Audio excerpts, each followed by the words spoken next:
there's no room for doubt.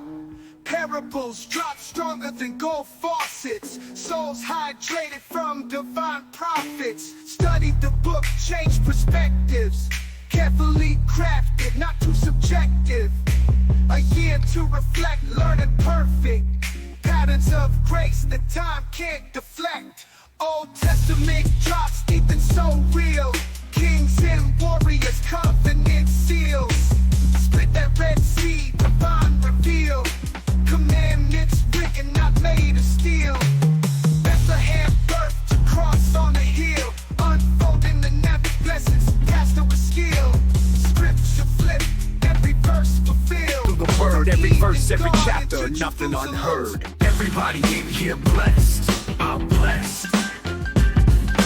Everybody in here blessed, I'm blessed. Yo, online sermons, holy vibes delivered, spreading light, got the sinners reconsidered. Psalm to psalm, man's like a holy DJ, flipping through scripture, repping the Yahweh. Your emotes in the chat, praising the message, flat cap on point, teaching eternal lessons. Everybody in here blessed, I'm blessed. Everybody in here blessed, I'm blessed. Digital pulpit, preaching like a pro. Followers grow as the faith overflow. Keyboard clicks, holy words they stick. Raining blessings down with a slick rhyme trick. Virtual congregation, united in devotion. 1 year strong, a spiritual promotion. He's a life coach with divine instructions. Streaming holiness, no room for interruption. Flat cap, change the game, new pastoral fame. Virtual shepherd, he's embracing the mainframe. In the comments, affirmatives and amens. With each Goliath tackled, faith extends. Everybody in here blessed, I'm blessed, I'm blessed. Everybody in here blessed, I'm blessed, I'm blessed. Yo, online sermons, holy vibes delivered, spreading light, got the sinners reconsidered. Psalm to psalm, man's like a holy DJ, flipping through scripture, repping the Yahweh. Your emotes in the chat, praising the message, flat cap on point, teaching eternal lessons. Everybody in here blessed, I'm blessed, I'm blessed. Everybody in here blessed, I'm blessed, I'm blessed. Digital pulpit, preaching like a pro. Followers grow as the faith overflow. Keyboard clicks, holy words they stick. Raining blessings down with a slick rhyme trick. Virtual congregation, united in devotion. 1 year strong, a spiritual promotion. He's a life coach with divine instructions. Streaming holiness, no room for interruption. Flat cap, change the game, new pastoral fame. Virtual shepherd, he's embracing the mainframe. In the comments, affirmatives and amens. With each Goliath tackled, faith extends. Everybody in here blessed, I'm blessed, I'm blessed. Everybody in here blessed, I'm blessed, I'm blessed. Everybody in here blessed, I'm blessed, I'm blessed. Everybody in here blessed, I'm blessed, I'm blessed. Digital pulpit, preaching like a pro. Followers grow as the faith overflow. Keyboard clicks, holy words they stick. Raining blessings down with a slick rhyme trick.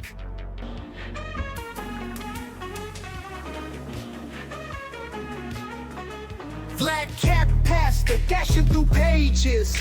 Chronicles, Gospels, prophets, sages. Leviticus, laws to Paul's fine phrases. Turning them corners, your spiritual mazes. Genesis to Revelation, so divine. Flip them scripts, endless grace you'll find. Songs singing sweet, unbroken lines. Hitting that rhythm, wordplay refined. Anybody in here blessed? Anybody in here blessed? Bible in 1 year, we don't rest. Anybody in here blessed? Wake up early, the dawn's light shimmers. Spiritual breakfast, soul food dinners. Isaiah's vision, Ezekiel's figures. Walk through the fire, no one limbers. Kings and judges, prophets profound. Plowing the word, no mythical ground. Verse after verse, wisdom's bound. Heavenly soundtrack, soul serving sound. Anybody in here blessed? Anybody in here blessed? Bible in 1 year, we don't rest. Welcome in, Raiders. Welcome in, everybody. Good to have you here. Let me get the raid song rolling.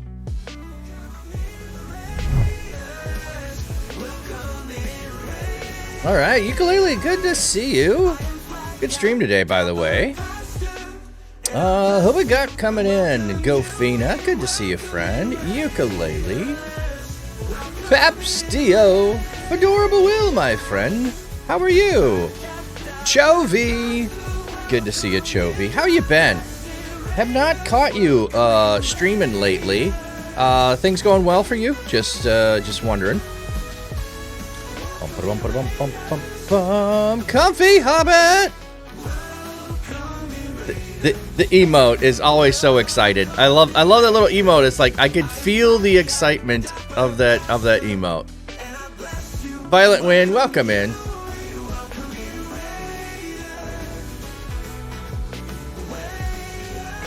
I have a dark day outside my window. I think we might be getting some storms. It's super dark for what time of day it is. It should be the sun popping in, but it's dark. So if it looks darker in here than normal, that could be it.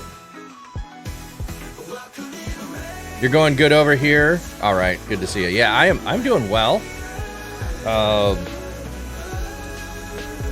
Yeah, having fun, doing streaming, doing things in person, wherever God's got, what stuff's going on. It's just so many good things going on. So, bum.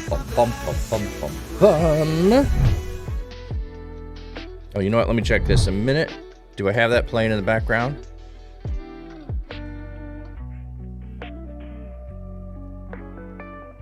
Yep. Okay, I do have the sound there. All right, I was just checking to see that I had the background music playing. So those coming in with the raid that do not know me, I am Flat Cap Dapper Pastor. I have hats. I have fish. We read the Bible.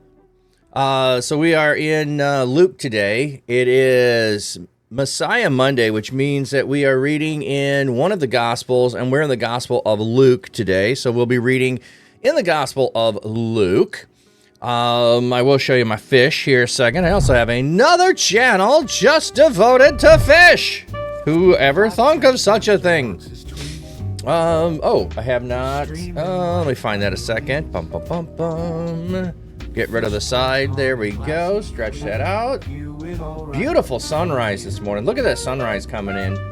That sunrise is at my mom's house. The pond is at my house. The guppies, oh my goodness. Can you see all the babies in there? The little tiny ones? That's not just because they're farther in the distance. They are tiny baby guppies in the upper left there. And since I was taking the koi and putting them in the pond and reducing the number of koi in my aquariums, there is more guppies in those tanks. I added some guppies. I might just end up moving more koi. I don't know. I got two in there. I feel like two of them with Wiwas is enough. I should keep them, but I don't know. One guy looks like he's got a little irritation on his fins, and the pond might be nicer for him. Bum.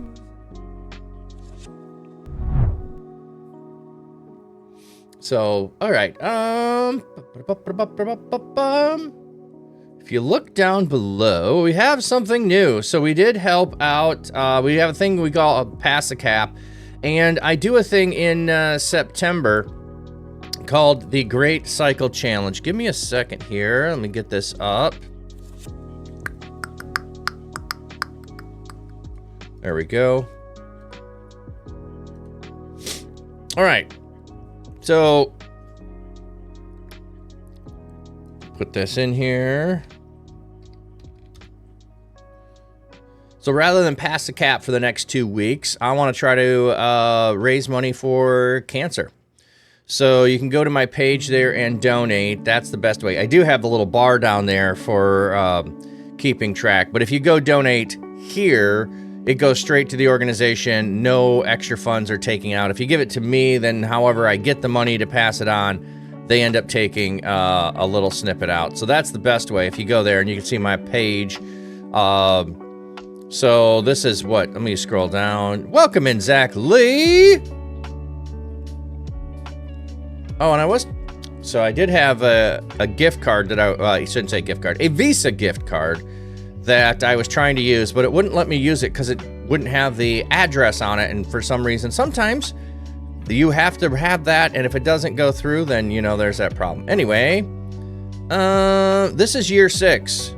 So in September, over the past 5 years, I have cycled 2,630 miles. 2,630 miles. So that is an average of over 500 miles a year. So that's why I set the goal at 500 miles and $500. So for every dollar, I'm biking a mile. So if you'd like to help me with that, that would be wonderful. And then they got some badges here that I can get. First ride complete, that won't happen. 25%, 75 reaching the goal. There we go. There's $75 or $79. I'm 16% of the way to there with 2 donations, which is pretty good. So if you're so inclined, I will be doing that start September. So we're not far away from that. Badges? We don't need no stinking badges. I know, I was thinking the same thing. It's funny. I love that phrase. And then there are places where you can earn badges, and I'm all about earning the badges. Yeah, okay. I'm looking at my flyer. I need to update that. I did not do that, so let me do that. So I've got 2 podcasts coming up on Thursday, and they both ended up on Thursday, and that's okay by me. I think that's fine that they're both going to be on Thursday. So let's just flip through. There was the conferences there that if you don't know about those, I can share with those, but Webby Pumpkin is, you know what? I need to switch the order of those.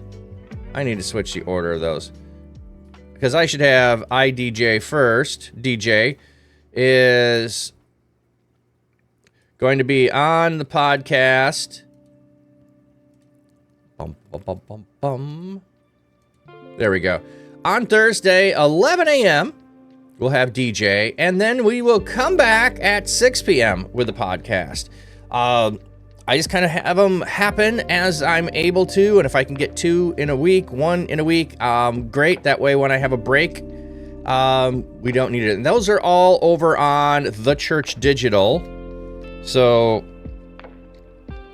that's where I do my podcasts over there. And here we're doing the Bible, and there's more info about conferences coming up. Let me just give you a promo for a couple of conferences coming up. You also know what it means to be a gamer, and you know what it means to try to share Jesus in that space. I mean, you're doing it. You're in the lobbies, you're on Discord, you're in game chats, you're trying to be encouraging. Yeah, I'm gonna miss probably both of them. Yeah, I know, but they all come out on Thursdays eventually. So they'll all be available over on the YouTube. I like sounding like an old man that knows nothing what he's talking about. You feel like you're doing this by yourself. On the YouTube. Imagine you weren't doing it alone. You've got backup. Imagine you were equipped and resourced and linked with others who know that discipleship can happen where you're at, where other players are gathering. Imagine that your passion is coordinated. You can have fun and be intentional on your streams. What if there was a summit built just for you, for digital missionaries in the gaming world? What if you were not just playing together, but you were actually building the kingdom together?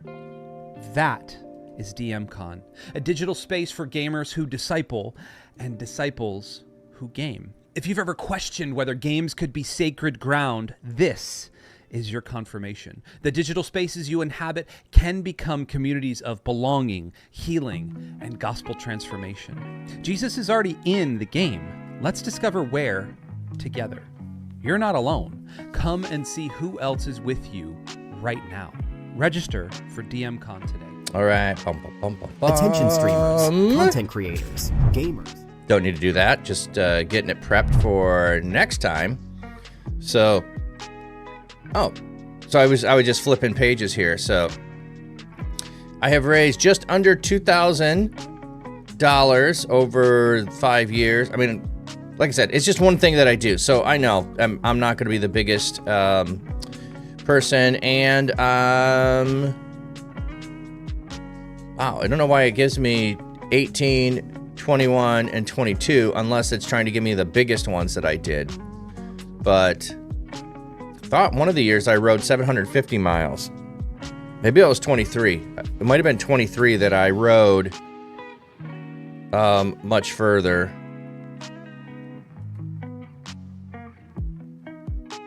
Huh. It's got all my rides. I don't know why I need to see all my rides, but I have it linked to my Strava, so it will do that. All right. So that must be all of last year's. No. That's just putting in any of my rides that I've done this year. That's interesting. I didn't know it did that. Here it is. Here it is. 23. I rode 815 miles. 815. And last year my goal was 500. And if you remember, I fell off a ladder and was injured. And I just I'm not going to reach the goal of 500 this year. I'm not. So we put the goal back at 500 this year because I've not been doing good as far as riding. And that's going to be a big goal for me this year. So, all right, there we go. That's enough about that. Here's where we are reading the Bible. Luke on Monday, Deuteronomy on Tuesday, Ecclesiastes on Wednesdays. We've been talking a little bit about lament on Thursdays. We're doing Transform Thursdays, things to help us in our spiritual walk and life. And we started Judges on Friday. So there's a look ahead if you're interested in what we are reading. So jumping into Luke 13, and let me get this updated.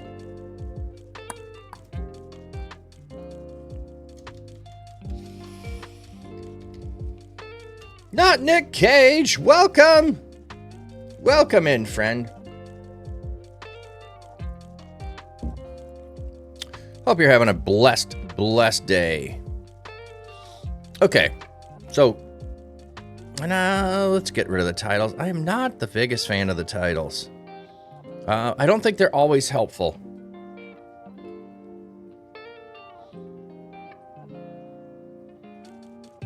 Is that right? I'm just looking. Luke 13, is that where? Yeah, we're Luke 13. Okay.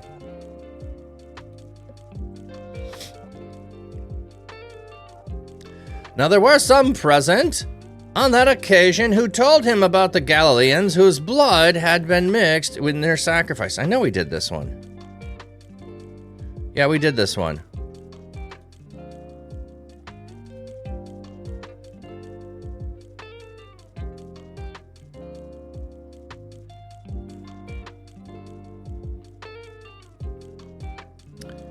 Okay,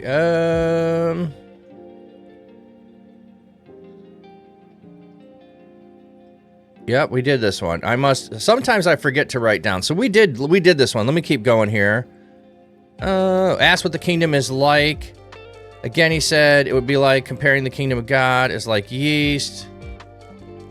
Then Jesus traveled to 2 towns. Teacher, Jesus, save everywhere, exert every effort to enter through the narrow gate. Okay, I don't think we did the gate. So we must have been part way in 13.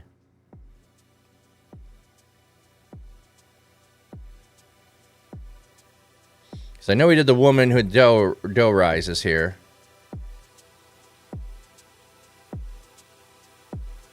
We'll just pick up there. Then Jesus traveled throughout towns and villages, teaching and making his way toward Jerusalem. Someone asked him, Lord, will only a few be saved? What do we have here? The warning earlier in Jesus' teaching has led the question whether only a few will be saved. We don't need you telling us that. Is there a comment about the word few? That's what I was wondering. Now I'm going to go look it up.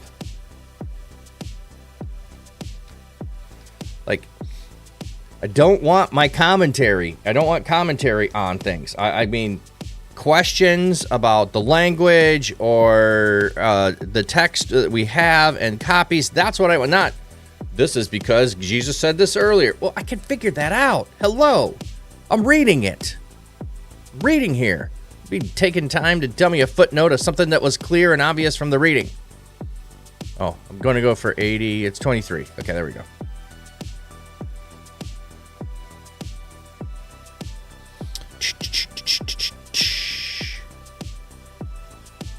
Aligos. Aligos. Strong's G 3641. Oligos. Oligos. Little, small, few, of number, multitude, quantity, or size, of time, short, of degree, intensity, light, or slight. So, well, only a few, well, only a little, well, only a small number. Okay. So he said to them, exert every effort to enter through the narrow door, because many, I tell you, will try to enter and will not be able to. Once the head of the house gets up and shuts the door, then you will stand outside and start to knock on the door and beg him, Lord, let us in. But he will answer you, I don't know where you come from. Then you will begin to say, we ate and drank in your presence, and you taught in our streets. But he will reply, I do not know where you come from. Go away from me, you evildoers. There will be weeping and gnashing of teeth when you see Abraham, Isaac, and Jacob, and all the prophets in the kingdom of God, but you yourselves thrown out. Then people will come from east and west and from north and south and take their places at the banquet table in the kingdom of God. But indeed, some are last will be first, and some are first who will be last. Hey, Romans, welcome in. Good morning, friend. We'll get that in just a second.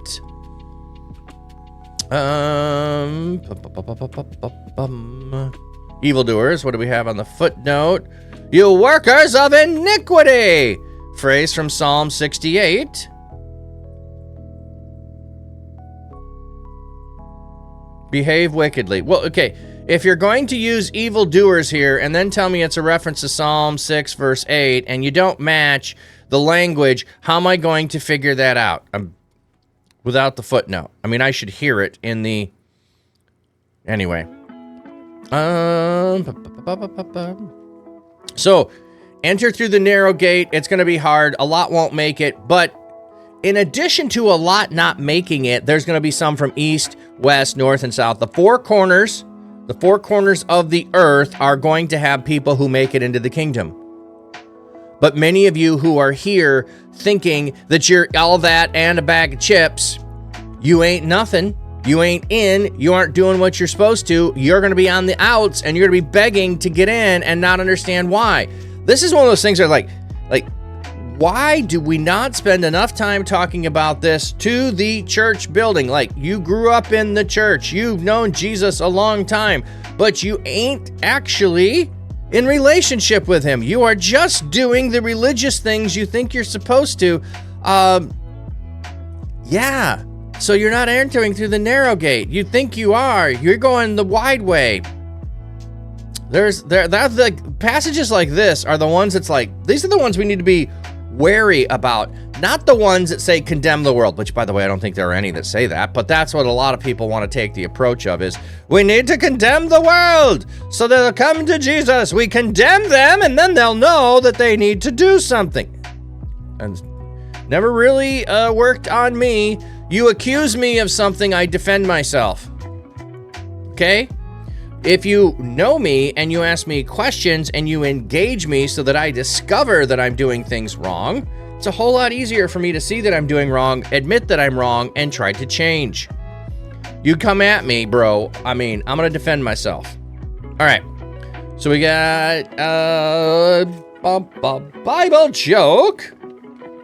All right. We got ads that'll be coming in shortly. So we'll get this in while we can. If Pharaoh had thrown a black stone into the Red Sea, what would have happened to it? If Pharaoh had thrown a black stone into the Red Sea, what would have happened to it?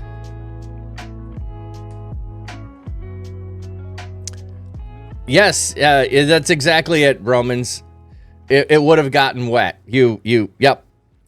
Ridiculous joke that, boom, the only thing you can think of is actually the correct answer. It would have gotten wet. The black stone doesn't make any difference. It's just trying to throw you off. Okay.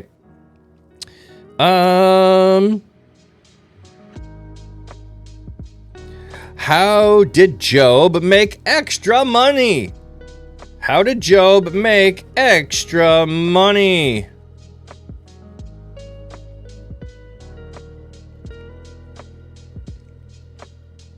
Ads are going to be coming in shortly, so I'll give you the third one here. Why was Abraham so smart? Why was Abraham so smart? All right, so we got those riddles, those jokes, and we'll get answers when we get back. So let's go take a look at the fishies today. Flat cap Pastor rocks his tweet, streaming life by the reeds. Fish pond calm and glassy clear, view it all right from here. Dapper man with sax in hand, plays tunes by his quiet land. Acoustic guitar in the breeze serenades the fish with ease. Watch the fish, they swim along to the rhythm of his song. Flat Cap Pastor shows the way, stream it live come what may. With his cam he shows it all, little fish both big and small. Life in ponds so serene, nature's beauty on a screen. See the ripples, watch the flow, hear the music, gentle glow. Flat Cap's charm and calming tone makes the fish feel right at home. Watch the fish, they swim along to the rhythm of his song. Flat Cap Pastor shows the way, stream it live, come what may.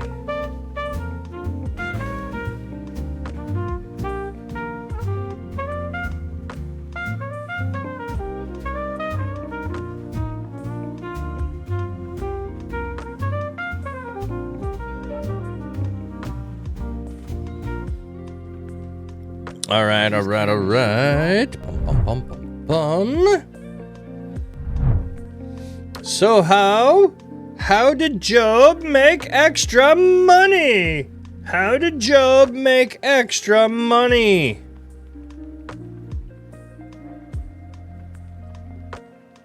You're gonna need to go with the King James translation on this one.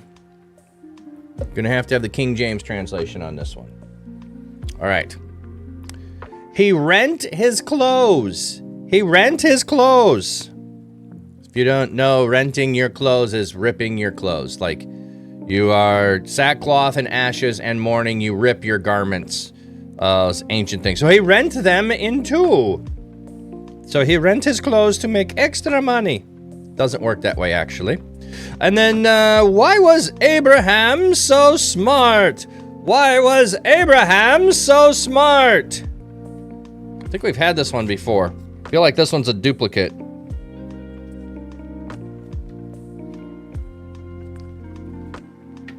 He thought maybe he had a second job. Job had a job. Here's the, well, let me go bigger. There's the picture of Job making extra money. So why was Abraham so smart? He knew a lot. He knew a lot.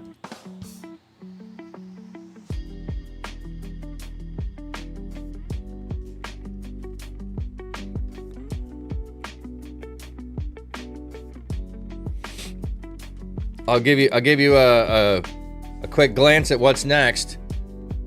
We'll have jokes on Samson next.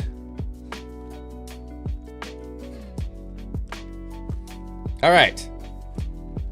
We'll get back to the text at hand. Yeah, the hair does kind of look like Bob Ross there. Yes. How you doing, by the way, Romans? I know I've seen you posting and going live over the weekend, and that's never really a great time for me to jump in and catch people that are streaming on a regular basis. So, do you have some good streams over the weekend? How is that going for you? How's it doing getting started? By the way, if you're not, give Romans a follow.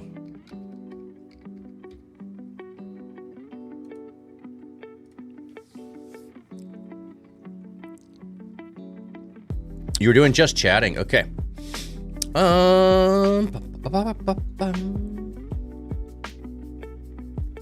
It's getting better. You see how consistency, yeah. There is a level of consistency, and your consistency just needs to be the same so that people know. I know people that have the thought that you need to stream 4 hours at a time to make it good for Twitch algorithm to push people to you. And I think that does make some sense. I'm not usually on for 4 hours, but I do see how that makes sense.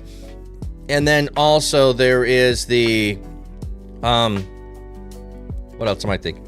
Oh, if someone finds you, hey, I'll be on tomorrow. Well, that only works.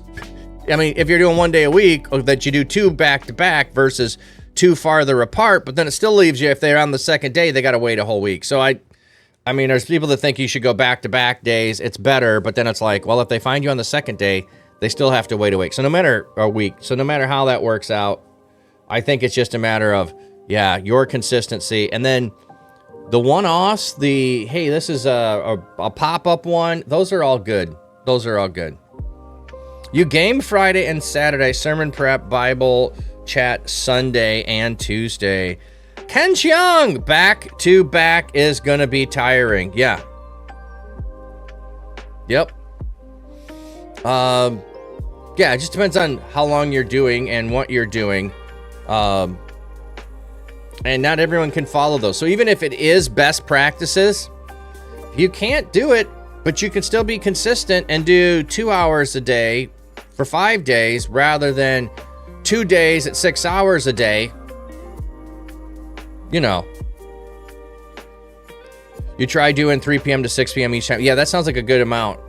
And that's right in that window where I'm usually busy doing something with people. So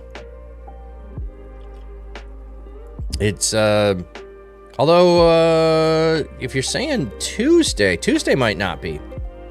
Tuesday may not be, but I might be working myself on stuff. But I'll have to keep that in mind and try to pop a tab up. Okay. At that time, some Pharisees came up and said to Jesus, "Get away from here, because Herod wants to kill you." But he said to them, "Go and tell that fox, look, I am casting out demons and performing healings today and tomorrow, and on the third day I will complete my work. Nevertheless, I must go on my way today and tomorrow and the next day, because it is impossible that a prophet should be killed outside of Jerusalem. O Jerusalem, Jerusalem, you who kill the prophets and stone those who are sent to you. How often I have longed to gather your children together as a hen gathers her chicks under her wings, but you would have none of it. Look, your house is forsaken, and I tell you, you will not see me until I say to you, blessed is he who comes in the name of the Lord. So this is what, like, so the Pharisees are warning him that Herod wants to kill him. See, we get this idea that the Pharisees were always out after Jesus. They're not. They're often trying to convince Jesus that they are right and that he's close to the truth and that they need to align. He needs to align with them. There's also the idea that the Pharisees in the north, which is the primary region where the Pharisees are not focused on power in Jerusalem. The Pharisees that are in Jerusalem have some power and prestige by being on the Sanhedrin, and those Pharisees are out for power. It's like, what's the difference between whatever political party is in your region of the country and then go to another region of the country that is absolutely the opposite of the political climate in your region and take someone from the same political party in that region of the country, and they're not going to be the same. They're going to be the same in name, but they're not going to, like, if you have a Republican in New York City, they are not going to be as conservative as a Republican in South Dakota. Okay? A Republican in name in South Dakota and a Republican in name in New York City are going to hold different political views and are going to vote on things differently. Just because they have the same name in their party doesn't mean they are the same. It's the same thing with the Pharisees. We get them as a monolithic. They're all the same. But anyway. Ken, thank you for the sub. Appreciate that, friend. Thank you very much.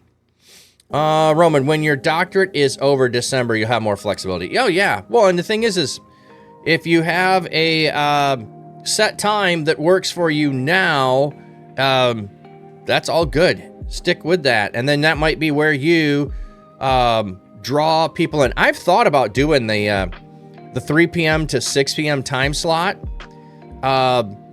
as a time slot to get younger people who are getting home from school and jumping on Twitch. I've thought that would be a good time slot to do as a 3 to 6 p.m. So, you know, you might be onto something. You might reach people that others aren't reaching if you're in that time slot. Okay. Now, one Sabbath, when Jesus went to dine at the house of a Pharisee, they were watching him closely. They were right in front of the man who, yeah, we read this. I know we read this. The bodily fluid swollen. Okay. Did we do, I thought we did the, let me just keep scrolling here. Let me actually put the titles back in. Because I thought we should be at, yeah, the parable of the lost sheep, the lost coin. We did those two. That's where we stopped. Yeah, this is where we should be. This is where we should be. I knew we had gotten farther. Sometimes I forget to write down where we're at. Yeah, we should be here at the... Actually, they've given us a better title than normal. The Parable of the Compassionate Father. I straight up just call it A Man with Two Sons. Why do I call it that? Because Jesus says, then he said, a man had two sons. The story is a story about a dad. Here's the story of a lovely father who had two sons, that's right, two. One of them was young and was a numbskull and took his father's dough. I don't know. I could probably make that work. I probably could make that work, but nobody really wants me to do that, do ya? Okay, for sake of... Let me just get rid of the titles. For sake of remembering, let's back up here that you were enjoying it.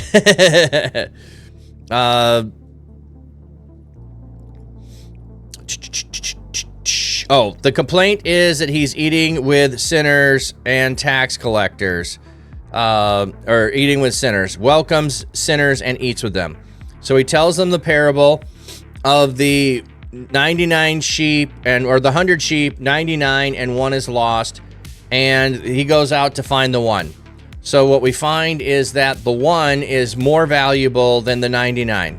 One is greater than 99. That's the first part of that. And that's with reference to sheep. Then we look at coins, and a woman has 10 silver coins and loses one of them. Well, that one is greater than 9. So 1 is greater than 9. So with sheep, 1 is greater than 99. With coins, 1 is greater than 9. And now we have a father with 2 sons. This is actually what I'm going to be preaching on Sunday. So I want to take some time here. Let's dig into this a little bit. I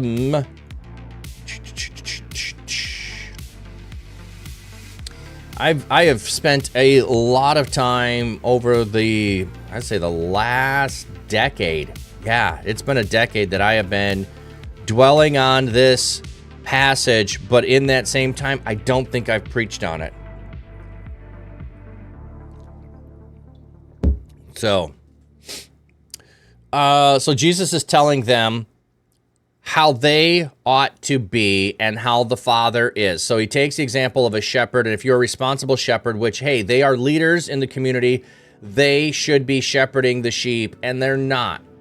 Then he's taking and playing on the things that others in the community might value, which, is money, and money given to the poor, and all of that, and the prestige, and all of that, and the value, and both times there is a finding of something. There is a celebration for the thing that was lost. So Jesus has set up a rhythm and a pattern of something being lost, something being sought after, it being found, and then great celebration happening afterward. So that's the pattern. We should see that here. One of the problems we have is we've turned this into the story about a son. It's not a story about a son. Sometimes we try to go, well, let's switch it to the other son. So if you don't know this is a true piece of things. And this is part of how Jesus is setting them up, when you have a story and there are 2 in the story, you are invited to be in the story. This is how rabbis would invite you into the story. There are 2. Pick which one is you in the story. Or, for instance, the one telling of Jesus going into Jerusalem has 2 donkeys. One for Jesus to ride, and one for you to ride with Jesus.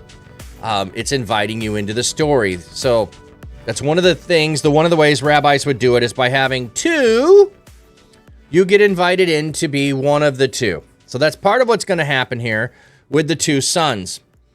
Pick your side. Who are you? Are you like the first, or are you like the second? Okay. The younger of them said to his father, Father, give me the share of the estate that will belong to me. We have in the footnotes, non-biblical context in the word ousia occurs in reference to considerable possession of wealth, thus estate. Okay. will belong to, or come to belong, the possible implication, or by right of, by inheritance. Thanks for the lurk. Yes, amen. It's a story about the Father. Absolutely. It's also a revelation of how God sees us, which would have been a very radical perspective, especially at the time. It's still radical today. I think it's radical because we don't spend time looking at the Father in the story. So, and we also don't really take to heart what the Son just asked. Give me the share of the estate that will belong to me. He has essentially just said, Dad, I wish you were dead. Dad, I wish you were dead. Now, the portion of the estate that would belong to him, okay? So there are 2 sons. He is the younger brother. There will be 3 portions. There will be 3 portions here, okay? So the older brother will get a double portion. Now, there is the portion for the brother, and then there is the portion he gets as the head of household so that he can make sure that the whole household is taken care of. So that's what the Behor does. The oldest in the family gets the double portion because they are responsible to care for the whole of the family. So by the setup here of having 2 brothers, we know there are 3 portions. 2 for the older, 1 for the younger. The younger has just said, Dad, I wish you were dead. I want my assets now. Dad doesn't argue with him. What does Dad do? So Dad divided the assets between them. Dad doesn't try to do anything. This is my phrasing of this. And I don't know if I'm going to do this the way I'm doing it right now and break it down piece by piece as we go through, or if I'm going to read the whole story and then come back to it. I haven't decided what I'm going to do on Sunday. But this is what I'll be teaching on. So, son says, Dad, I wish you were dead. Dad takes the shame of what his son just did. He doesn't reject the son. He doesn't send the son away. He doesn't get rid of the son. He doesn't say, no, wait till I'm dead. He does not challenge the son who is out of line. Instead, the father concedes to the son's wishes, no matter how bad they are, no matter what the father's wisdom and knowledge is of things. And he takes the shame of doing that. Everyone in the area is going to know this. This is not going to be something that's hidden.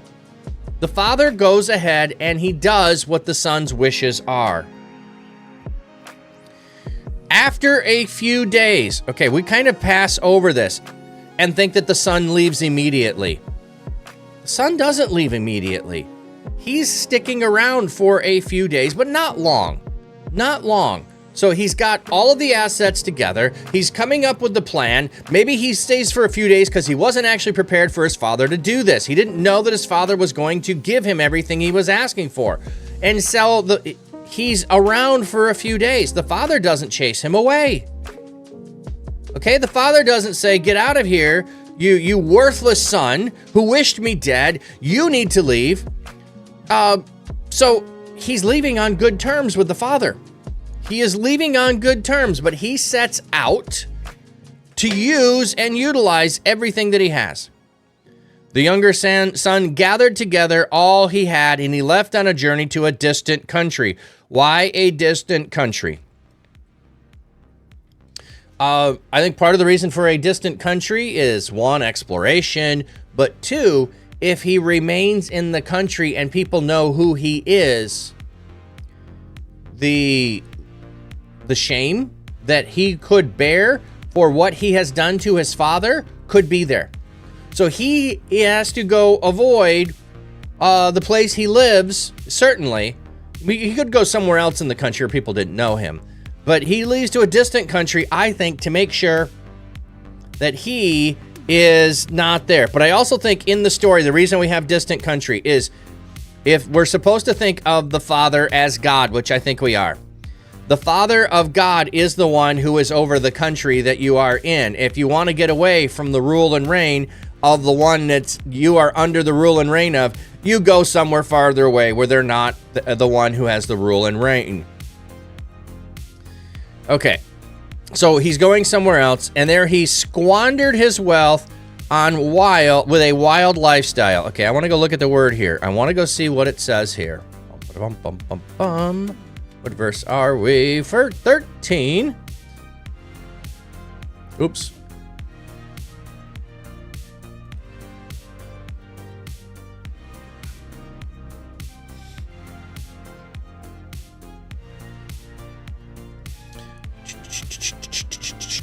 Wasted his substance with riotous living.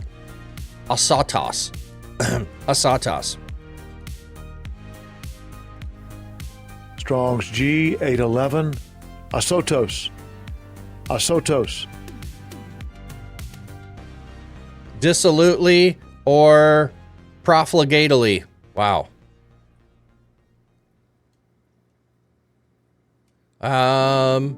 Where else is this used? Oh, this is the only place it's used. It's the one place it is used. Hey, Samurai Azur. Is this formerly Azur Penguin? You've changed your name, or is this someone new? Tip of the cap, friend. Tip of the cap. Okay. So Wild Lifestyle, somewhat newish. Okay, but it is the same. It is the same. I just must not have seen it since you've changed it. You've been in here once before? Okay. Well, it says first time chat. It says first time chat, so I don't know. I know I've seen, maybe, I don't know. Who knows?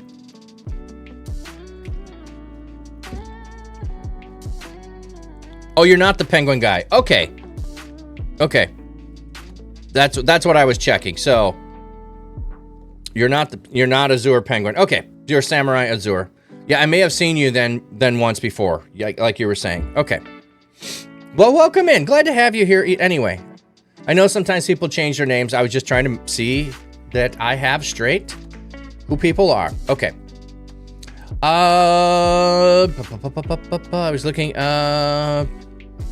okay. Wild Lifestyle. I think I would probably go in the direction not of a wild lifestyle, but luxurious lifestyle.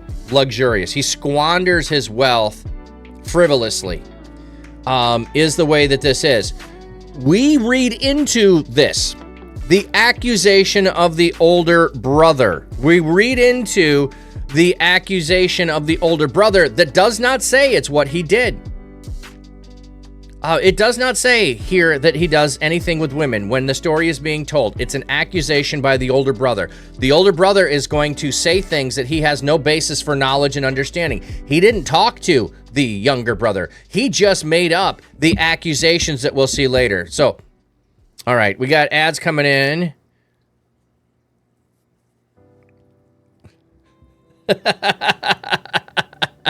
Roman, you just came back and you come into the... Yeah, you're like, what did I miss? All right. Let's go take a look at the fishies.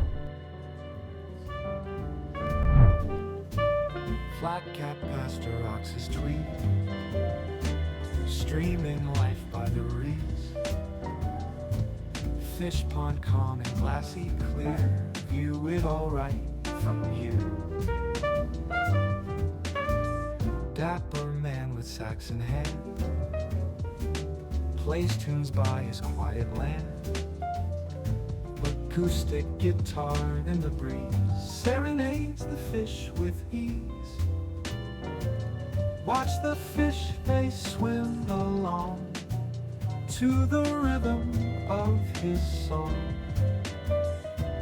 Flat cap pastor shows the way, stream it live come what may. With his cam he shows it all, little fish both big and small. Life in pond so serene, nature's beauty on a screen. See the ripples, watch the flow, hear the music, gentle glow. Flat cap's charm and calming tone makes the fish feel right at home. Watch the fish, they swim along to the rhythm of his song.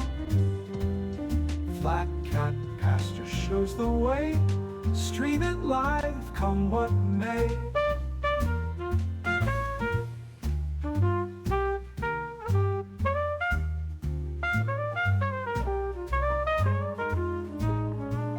All right, we should be back from the ads.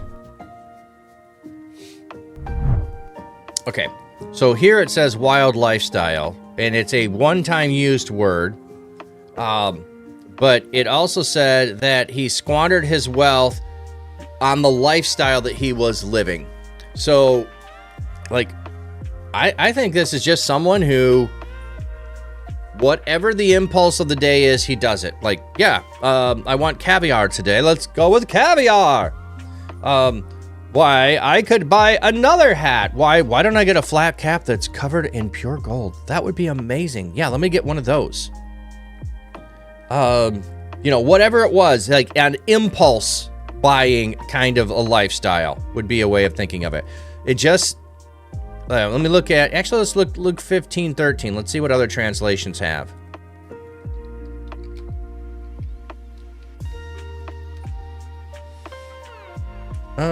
Should be able to do, oh, no, that's not where it is.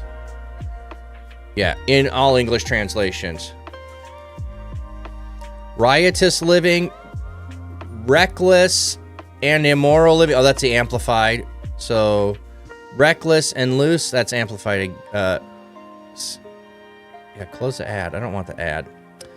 Riotous, foolish. Yeah, foolish living. That would be good. Extravagant. See, this is what I was thinking was extravagant living. Wild living. Living in... Yeah. And they're dissipated his property, living in debauchery. I think I'm taking that word a little out of context. Wasted all his money. Reckless living. Okay. Instead of riotous, reckless. Wild lifestyle. Yeah, wild, I think, does cover it. Foolish living. Wow, there's a nice long one. Wild extravagance. Ooh, yeah, wealth in the wildest extravagance. I like that. And this isn't about what I like or not. I'm trying to, you know, living wastefully. Here, where do we get...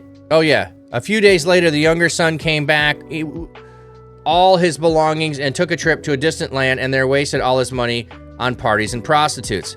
It doesn't say that. This is the accusation of the older brother. The older brother wasn't there. The older brother doesn't know what he did. The older brother's the one that makes a false accusation against him. I don't think that's how he actually did it.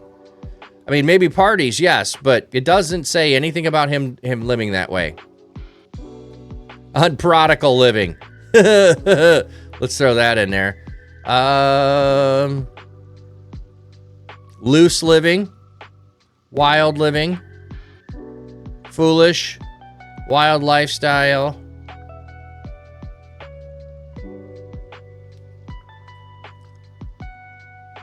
I mean, talk about, like, lead into your premise that he is a prodigal son by calling it prodigal living. Dissolute. Ooh, that's an interesting. Dissolute.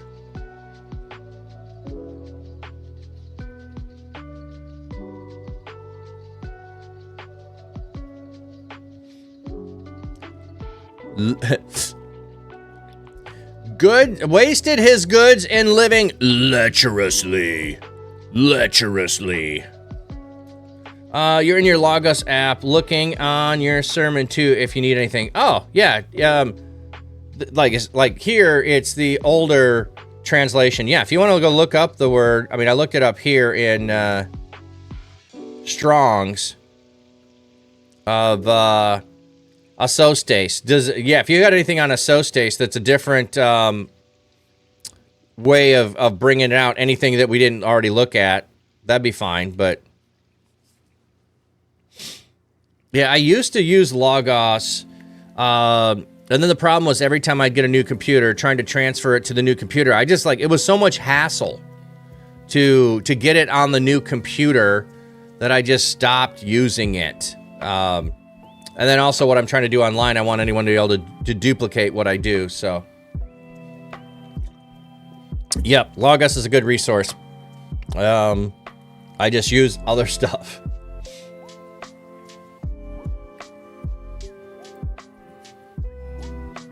What do you mean, Zach Lee? Logos, really? Are you not familiar with the Logos app? Logos means word. So it's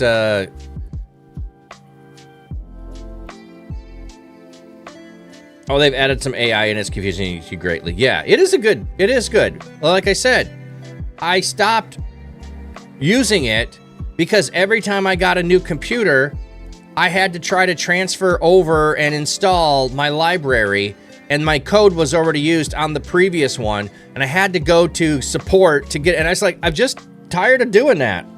Every time I get a new computer, it was a pain in the butt. So I felt like it wasn't worth my time.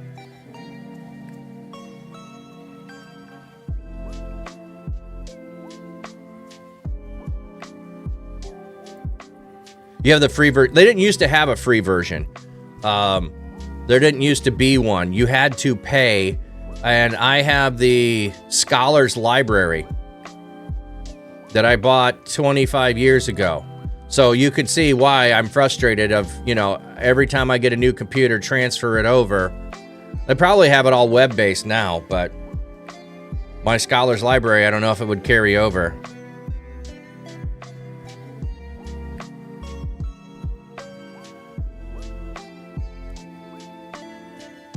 So anyway, back to the text.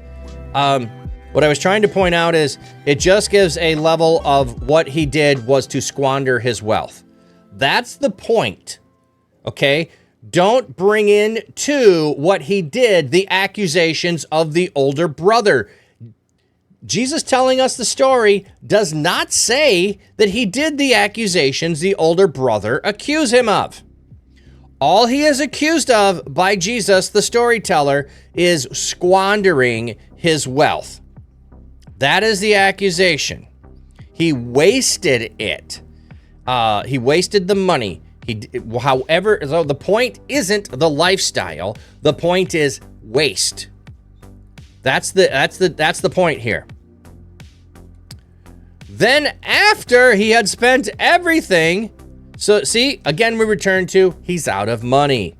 A severe famine took place in that country. Okay, those that hang around here often enough, you know what a severe famine means.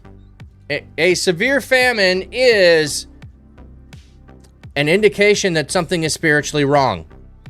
A famine is an indication that something is spiritually wrong. When a famine happens, you're supposed to ask, we as the people, why are we not right with God? Why is there a famine? At least in ancient times, this is the way that the Old Testament approaches things. God tells the people of Israel that this is what is the case.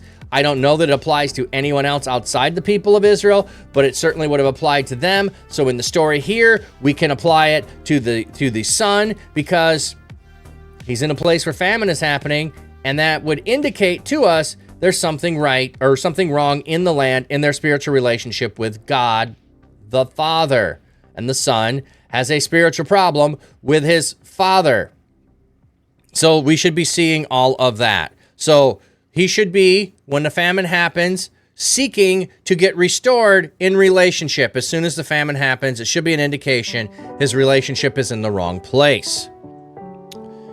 And he began to be in need. I like how they just kind of like slowly. He began to be in need. Like, he has no money. He spent everything. And he began to be in need. So he went and worked for one of the citizens of that country. So, oh yeah, he's gonna get a job. This makes sense. Who sent him to the fields to feed pigs. Like, this is no way am I going to go and associate with unclean animals. I'm not going to do it. So what we have here is not only has a spiritual relationship with the Father gotten to such an extreme that there is a famine which should point him back to getting a relationship restored with the Father. He's so willing to be in a broken relationship that he's willing to be unclean, which means he can't be in relationship with the Father. If you are unclean, you can't ever go to the temple to worship. He was longing to eat the carob pods the pigs were eating, but no one gave him anything. So he is so destitute that he doesn't have food, that even the food the slop he's given the pigs, he thinks looks good. The term refers to the edible pods from a carob tree. They were bean-like in nature and were commonly used to fatten pigs, although they were also used for food for the poor. So he could have perhaps snuck a few. But when he came to his senses, came to himself, an idiom. When he came to himself, poo for the four. Yes. Your brain does that sometimes. It transposes and messes things up. Pooed for the four. Yeah, that's a fun clip that'll be out there now. Pastor recommending. I have a table for 4. What would you like to order, sir?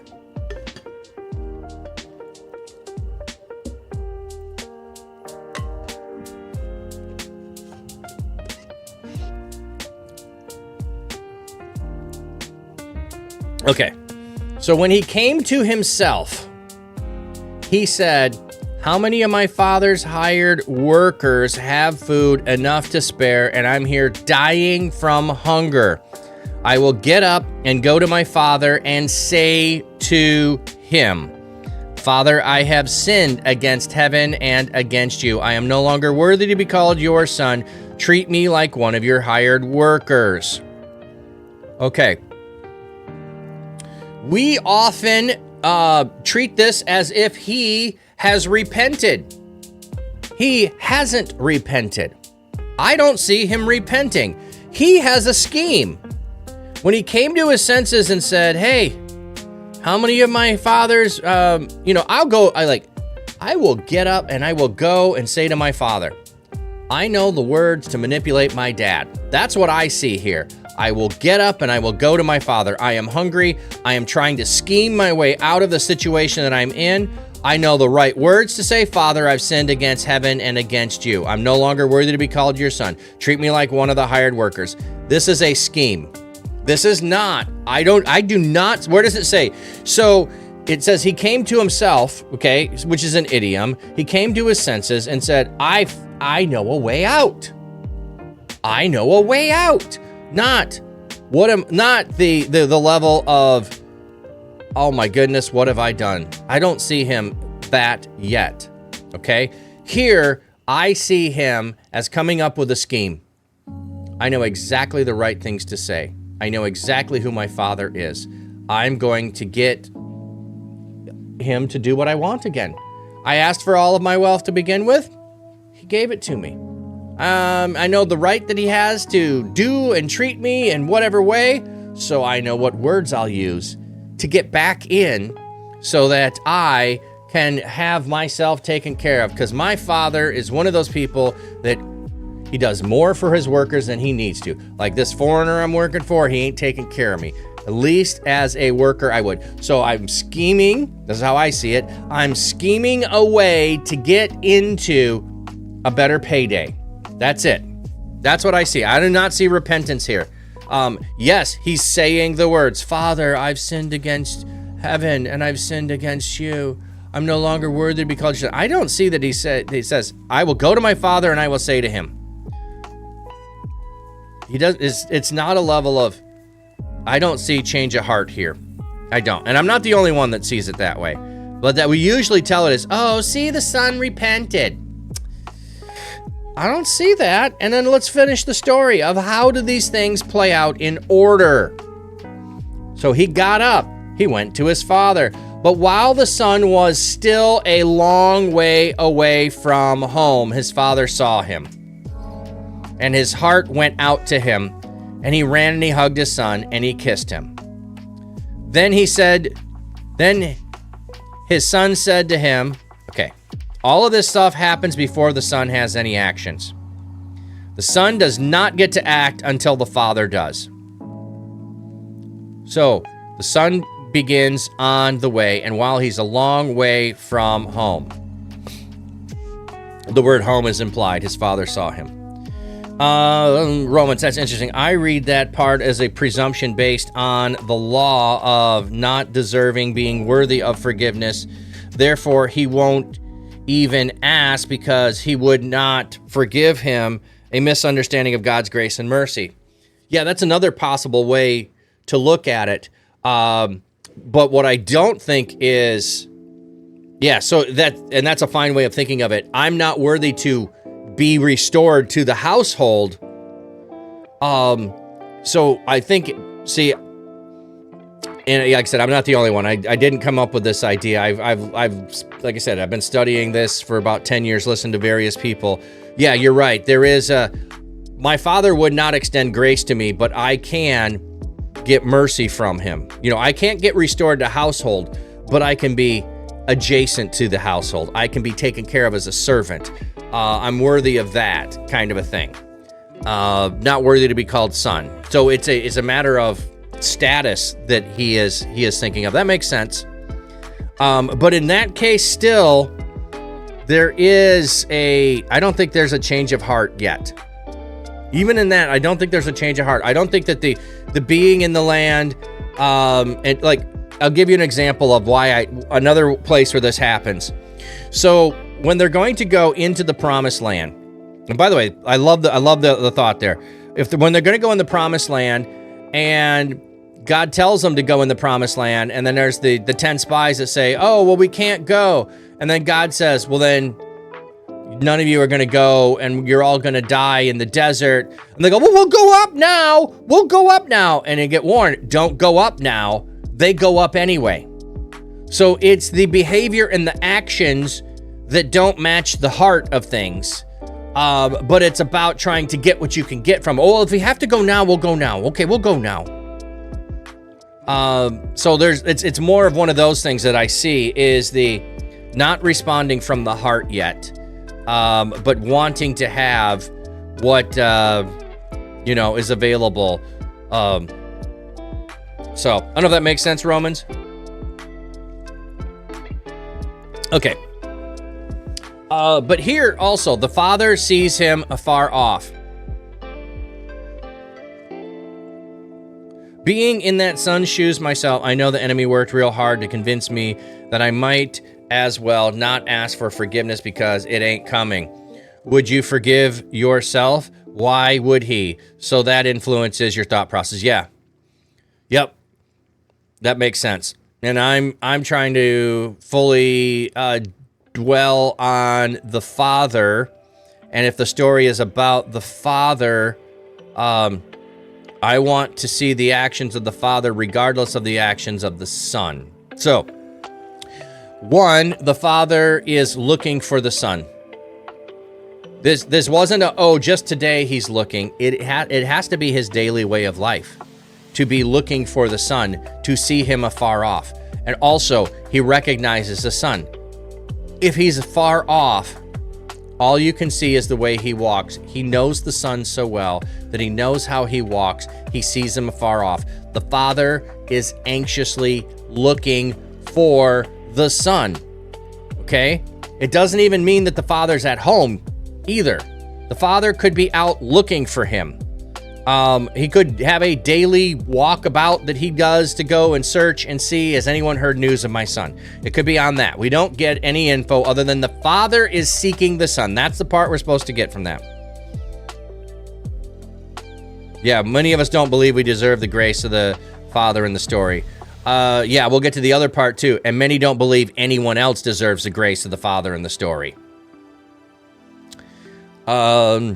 So the father is seeking, he's still afar off, and his heart went out to him. What is this normally phrased at? Felt great affection for him, felt great pity on him. The major figure in the parable, the forgiving father represents God. We know that. Okay. Sunshine makes me wonder if the father went through it as well when he was younger. Well, if the story is supposed to represent God, then I'm going to say on some level, no, it's about the relationship for the son entirely that has been broken, and he's longing for restoration. You thought about yourself and your brother. Oof, that'll wake you up. I know. Yeah, like if you wanted to put this story with my brother and me, my brother would be in the position of the older brother, even though he's the younger brother, as far as attitude towards the other brother. That would probably be a true assessment there. Okay. So he sees him. He has compassion on him. The compassion causes him to run to his son. Okay.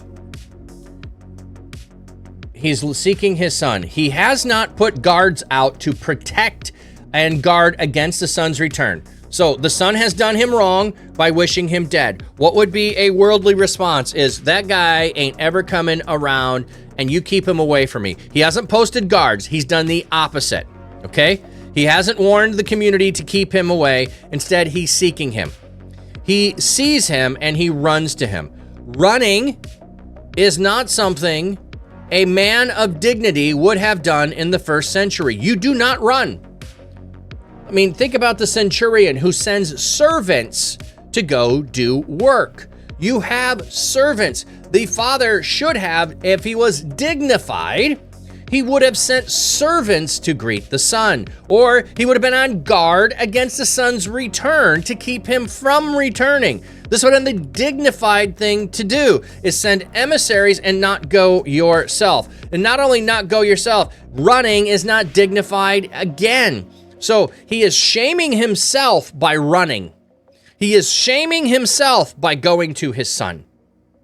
He is shaming himself all the way through the actions that he does. He is shaming himself, and I will even say he's taking the shame of the son upon himself. He ran and he hugged his son and kissed him. So he has embraced the son. He is kissing the son. This would also be seen as taking the shame of the son. Why? Because he welcomed him back instead of saying, you're not here. You're not welcome here. Go away. He takes all of the son's shame. Now notice the son has said nothing yet. This isn't based upon any action of the son, anything of the son having a return of heart. It does not matter to the father where the son's status is. He wants relationship with the son. Yeah. The attitude of the older brother is unfortunately held by many of us. We wear our being saved as more sort of a badge that makes us puff out our chest and better than the lost and even other believers. Yes, and I would never do the thing that you're doing attitude of. I am always doing the work of being a Christian, and you're out there doing things that are not Christian. Yep.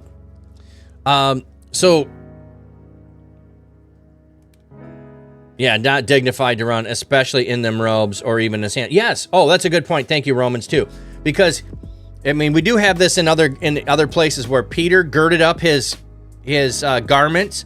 If you're going to run, you have this long robe up. You are going to expose your legs in order to run. It's not like he just ran. No, you're going to trip and fall. You have to lift up your garment in order to be able to run. And that is exposing your legs, which euphemistically is exposing yourself. And that's not going to be what we want. All right, we got ads coming in.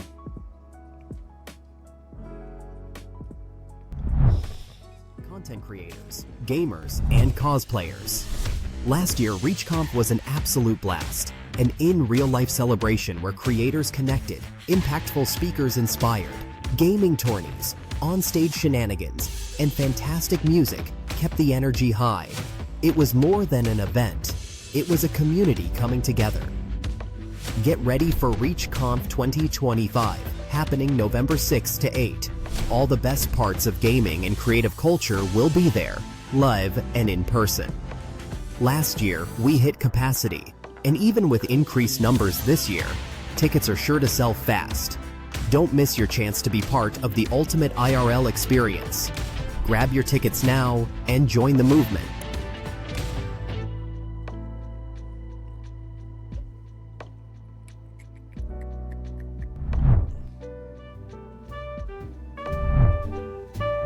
Flat cat pasture rocks his tween, streaming life by the reeds.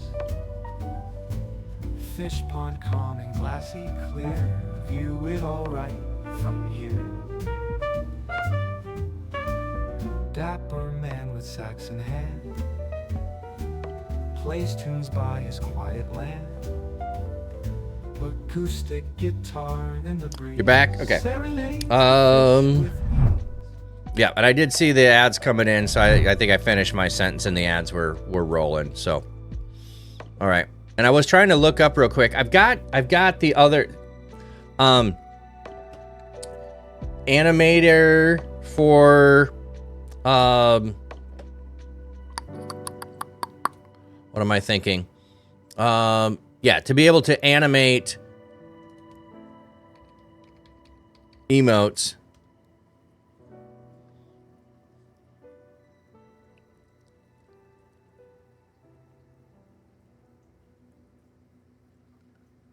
There it is. It's easygift.com. That's what I was trying to remember.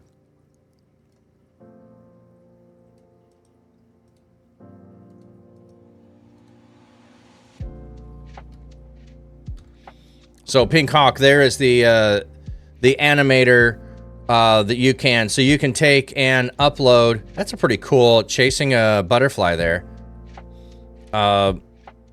You could take and put emotes in there. I also use Canva and find things, and then Canva will be too big. So if you create it, then you can take and put it in there and then like take out every other or 2 out of 3 of the different transitions and reduce the size of it so it's only so many to loop through, so you can modify the size of it. So like for instance, this one,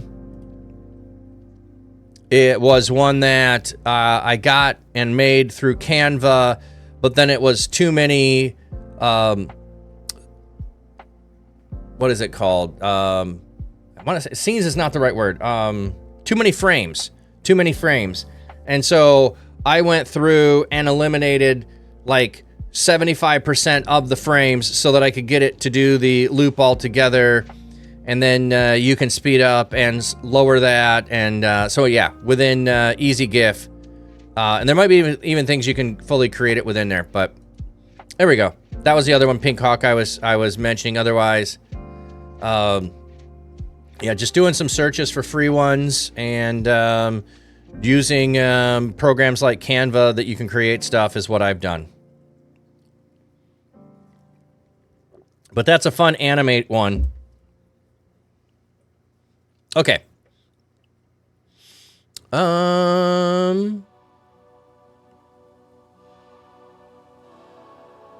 Okay, so we finished with the father is hugging him and kissing him. So this is not going to be the expected thing for the father to do with an estranged son. It's not what would be expected.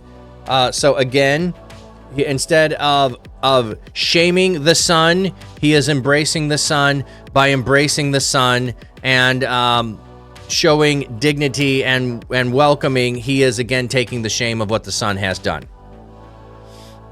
Then the son said to him, "Father, I have sinned against heaven and against you. I am no longer worthy to be called your son." But the father said to the slaves, okay, so he's starting to do his speech. Now here, is it in response to the father? Is it because he's rehearsed this thing? He does confess. So I think here, after the embrace of the father, Oh, I see why the just kidding. You did a shout out for me. That's funny. I'm watching. After the embrace of the Father, he does confess that he's no longer worthy to be called his son.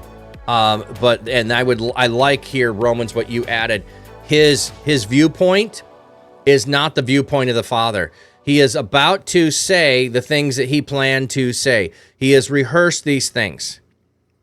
So yeah, it is untrue that he is unworthy to be called his son. The Father rejects it. The Father stops him right there. The Father doesn't let him go any further.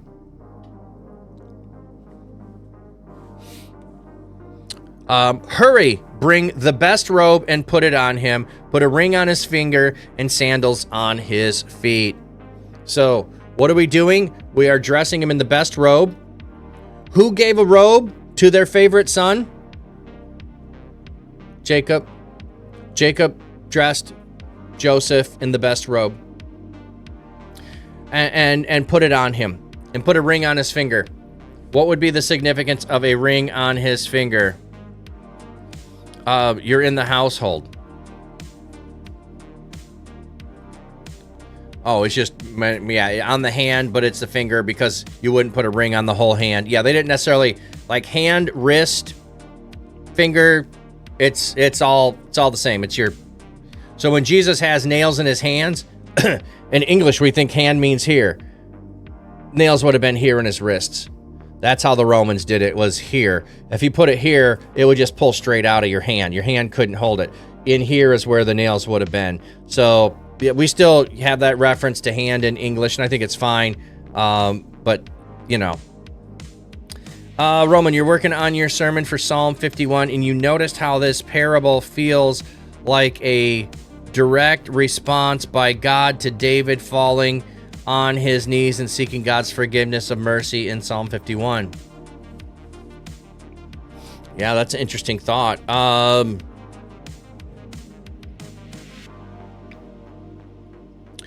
I think another way we could see this, if we want to go in the direction of trying to see, all of it in there, is that. Okay. Sorry, losing my train of thought. There are two sons. So we talked about being invited to be one of the two sons in the story. But what we would see in the story is that the divided kingdom, there were two sons in the divided kingdom. The northern kingdom, which went away and squandered all it had and was removed from relationship to God. And so we have the northern kingdom that could be representing the younger son, because the older son would be in line with David and be the older kingdom, and the younger brother, Israel, would be the younger kingdom, and they went away and squandered everything God had done in the land, and they lost all of it. And the older brother is self-righteous about the fact that we are still here, and we're still seeking after God, and we're still doing the right things, regardless of the fact that, they got pulled away in captivity and returned. Let's just put that aside for a minute. I've always been serving you. I've always been following after you. So, Sunshine, 51:10 of Psalm. Create in me a clean heart, O God, and renew a steadfast spirit within me. Yeah. Okay. So, again, I think the robe could be a metaphor here of making us think about, and especially making those who are listeners of this think about the robe that Joseph got, the unfair, biased robe the younger, worthless brother got. Still not over it. Oh, yeah, that could be. And a ring on the finger. A ring on the finger is one of those signs that you belong to, you are part of. It also could be the signet ring. That could mean that he has the authority to act on behalf of the household. He is getting full restoration and putting sandals on his feet. Now, I'm not sure if there's something else with the sandals here, except for, the possibility that the son is barefoot and the father is going to care for every one of his needs.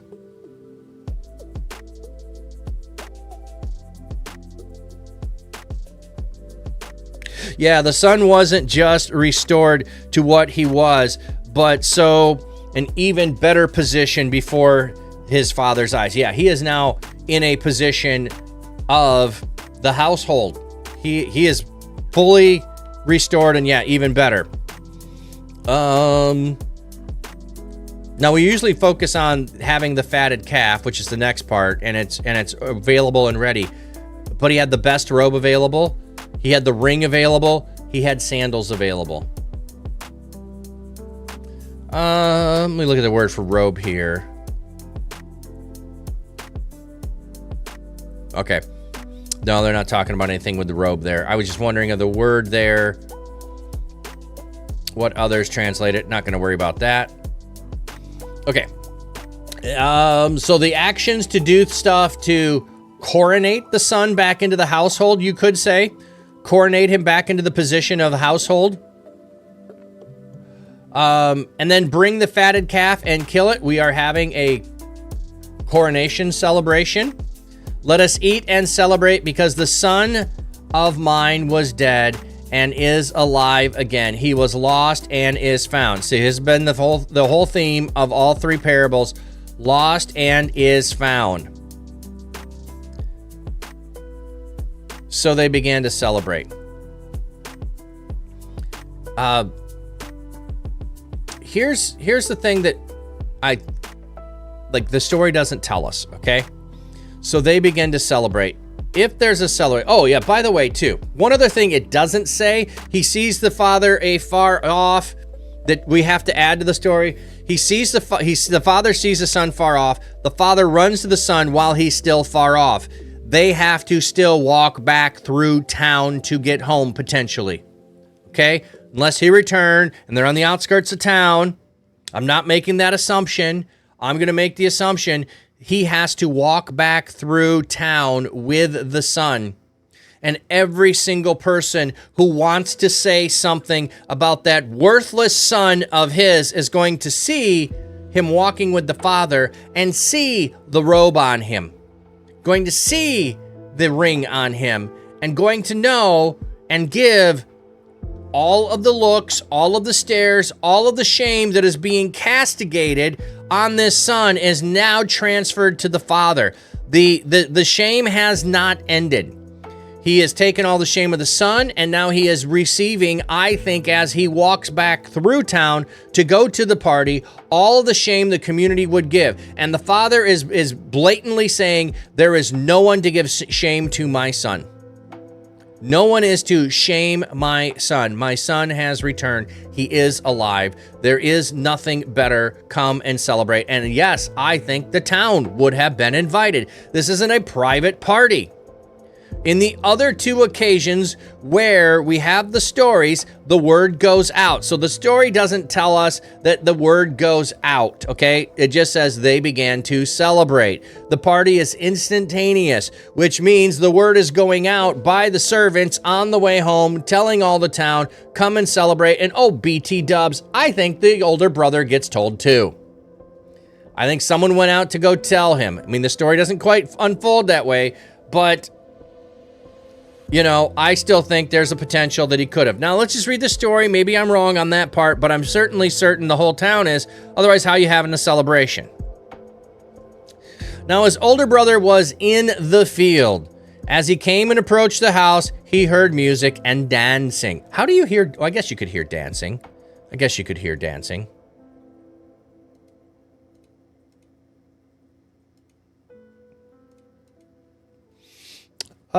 This would be primarily instrumental music, but it could include singing as well. Okay. We're just talking about the music. So yeah, he's out in the field. So I'm not saying that maybe the older brother got the message, but that the message would have been sent out to tell everyone, and it missed his ears. That's more what I'm saying, just to clarify there. So I think that the message would have been sent out to the older brother. The older brother somehow did not receive it.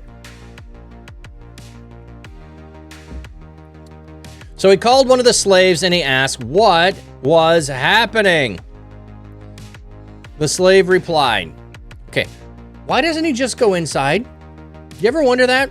Why doesn't he just go inside? Well, maybe because he's wondering what's happening in regards to how cleaned up do I need to be? How do I need to present myself for this party? What do I need to do to get ready to go in and join the party? I think he's thinking about himself.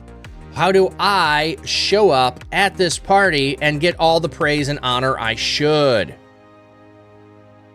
The slave replied, "Your brother has returned, and your father has killed the fatted calf because he got his son back safe and sound." But the older son became angry and refused to go in. All right, so as Jesus is telling this story, the Pharisees are supposed to put themselves in the position of the older brother. They certainly would not put themselves in the position of the younger. And here, they are going to feel like absolutely that is the right response. You shouldn't go into that party. You would be endorsing the behavior of that person. Oh, BT dubs, that's what they keep accusing Jesus of. Eating with sinners and tax collectors. You're endorsing the behavior of those individuals. Knock it off. I ain't going in that party. Good on the older brother. That's what they all should be doing, is saying, yep, I knew we were the older brother. I knew we were in the right. Look at this. Even in the story, Jesus has got it right. Don't go in. Don't go in. I know that's what we're supposed to do. Not go in. They're patting themselves on the back. Yep, I knew it. His father came out and appealed to him, but he answered. Okay, so the father's not done taking shame. The father could have sent servants and ordered the older brother. He does not. He takes the shame of leaving the party to go and invite the older brother. The older brother is refusing to come in. He is going out to take the shame of the older brother as well. So he goes out to appeal to him, and the older brother answers his father, "Look, these many years I have worked like a slave." So this is his view of himself. So you want to talk about the views, Romans? His view is he is a slave of his father. I work like a slave. I have earned everything. I'm not here because I'm your son. I'm here because I earned everything I have. I did it on my own. So I'm a slave to fashion. I work like a slave for you, and I never disobey your commands. My heart is not in our relationship, but I do all the right things. Yet you never gave me even a goat so I could celebrate with my friends. Not even I didn't even get a goat, and he's getting a fatted calf. Was the generous treatment of the younger son was not fair. I can't even get a little celebration with basic food staples like a goat. Yeah. You won't even let me throw a party on my own. Like, you give me nothing. Just JD, welcome in. Durian Defense, welcome in too. I didn't say hi to you when you just posted. Yes, slave to fashion. So that I could celebrate with my friends. But when this son of yours, now notice this, if you didn't miss it, you probably have seen this. This son of yours, not my brother. Not my brother. He will not call him his brother. It is your son. Your son. Yeah, note it's not my brother, but your son. Came back, who devoured your assets with prostitutes. This is the accusation of the older brother. It is not what the story told us ahead of time. This charge concerning the prostitutes is unproven. But essentially, the older brother accused the father of committing an injustice by rewarding his younger brother's unrighteous living. He makes assumptions. He does not know. He hasn't talked to the younger brother. The younger brother could have come back with all kinds of extra wealth. Maybe he doubled the wealth he had. Maybe he was responsible. He's just making accusations against the older brother. Why? Because the younger brother wanted dad dead. So the older brother is going to make him accuse him of the worst things possible. Why? Because I have it in my head who he is, and it doesn't matter if he's changed. I won't let him. No. He devoured your assets with prostitutes. It's not what's in the story up above. It's not what Jesus said that the brother did. It's the accusation of the older brother that I think is unfounded. You kill the fatted calf with him. Why would it be prostitutes? Because sinners, tax collectors, prostitutes are the worst of them. I'm going to put my brother in that category and say he participates. That's why it's being put that way. Roman, sounds like when I get angry at my kids and I tell my wife, you know that your daughter did. Yeah, what your daughter did now? Yes. We do that too. Yes. When we make a disassociation with someone because we are upset with them. Yeah, it's totally what we do today. So the older brother is making a disassociation of relationship there. Father is re-establishing both relationships. So we have an accusation of the older brother against the younger brother that is unfounded. We have an accusation against the father by the older brother that is unfounded. The father takes the shame. Okay? Then the father said to him, son, you are always with me, and everything that I have belongs, or everything that belongs to me is yours. This is absolutely true. Okay, don't overlook this. When the father divided the assets and he gave the third to the younger brother, that meant the 2/3, everything that he has are now the older brother's. It's all his.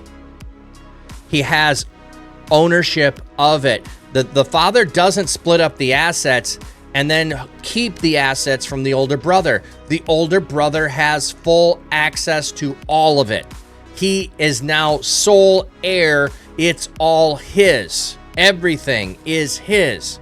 The father's restating that. You are always with me, and everything I have belongs to you. There is nothing that I have that belongs to your brother anymore. It's all yours. It was appropriate to celebrate and be glad, for your brother was dead and is alive. He was lost and is found.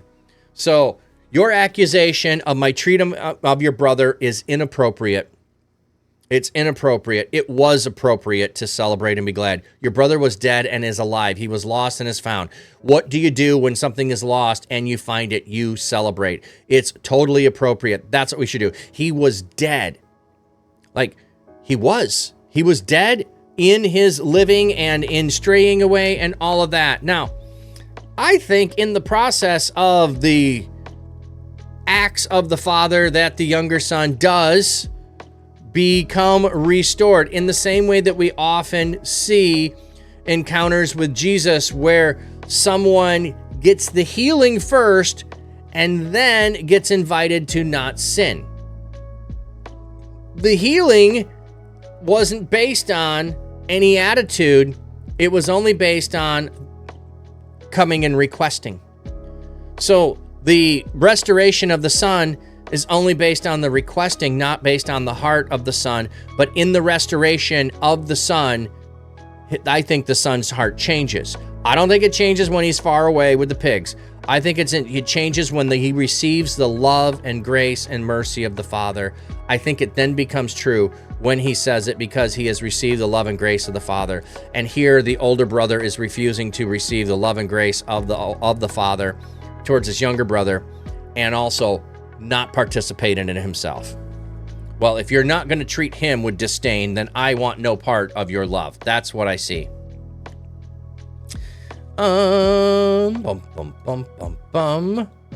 Amen. I thought I was pretty dead before I came back. Yeah, sunshine. Roman, you read a blog that made the connection that the older brother can represent Israel and the younger brother, the Gentiles. And how some of Israel at the time responded to Jesus and the apostles inviting entitles into relationship with God. Yeah, that's an interesting thing too, that we could look at it. If we look at, to make that work, the Gentiles, yes. To make the Gentiles work, we need to go back to the Tower of Babel with God disinheriting the nations. And so by disinheriting the nations and sending them away, they are now not in relationship with him, but they could all return at any time. So the Gentiles returning to him, I could see that, as long as you're going to bring it all the way in there with the disinheriting of the nations, and then the older brother being Abraham, Isaac, Jacob, and those who are the lineage of that. I could absolutely see you doing that.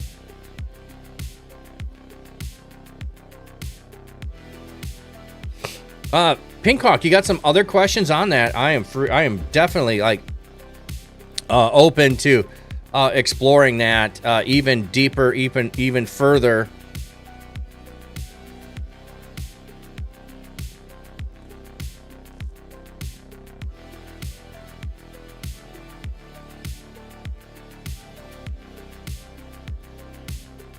So he's not done with parables. Notice this. There's still another one. Oh, this is where I want. We just did Luke 15.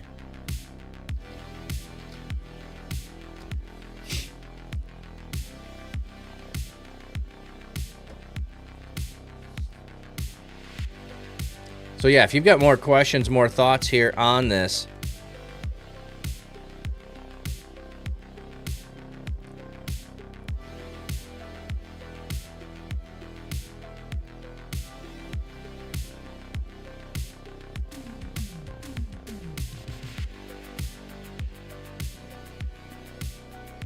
yeah, because this goes back to this man welcomes sinners and eats with them. Okay, so Jesus is still answering the question or the accusation of welcoming sinners and eats with them.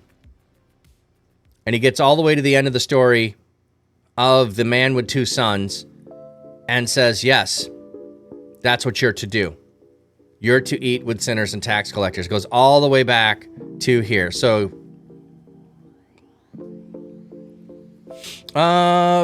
Pink, well, it was about how some real Christians can be fully seeking healing and living right, and then there are people who deliberately choose a sinful life and live in perfect health, even abusing their bodies. Healing type of question. Oh, yeah. And we run across those often, and we did when we were going through Job, of Job crying out of. And I know we've had this in other places too. Well, Habakkuk did that too. Why do evil people and sinful people end up with good things? And the people who seem to be righteous end up not having it. And then the Psalms are filled with laments that are crying out to God because of injustice, unfairness, as it seems. So yeah, there's lots of places in Scripture that address that whole idea there of things not being fair, of it not being the way that it should be, any of that kind of stuff. So I don't know if that fully answered your question, but yeah, Psalm 73. Okay, we'll have ad breaks coming in, but we can go take a look at that.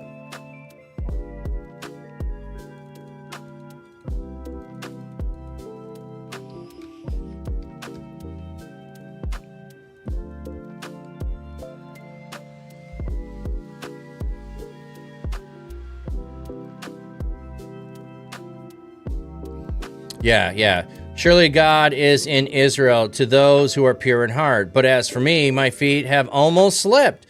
I have nearly lost my foothold. I have envied the arrogant when I saw the prosperity of the wicked. Yeah, so I see that the wicked are prospering, and I'm envious of that. They have no struggles. Their bodies are healthy and strong. They are free from common human burdens. They are not plagued by human ills. Therefore, pride is their necklace. They clothe themselves in violence.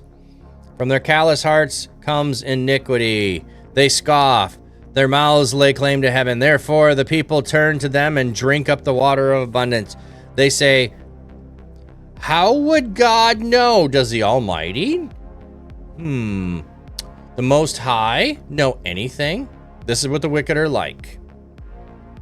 Always free of care, they go on amassing wealth. So yeah, we can come back to that. We got ads coming in. Let's do a BRB.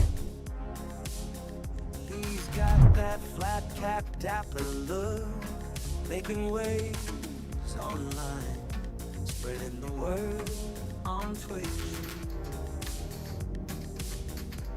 Pastor with a cheerful heart, no lie, preaching joy so high to the sky. He'll be right back, yes, he'll be right back. He'll be back in 2 or 3. Black cat, dapper. Flat cat, dapper. We'll be right back. Right back after this break. No mistake, joy they made. I'll be right back. Yeah, we'll be right back in 2 or 3.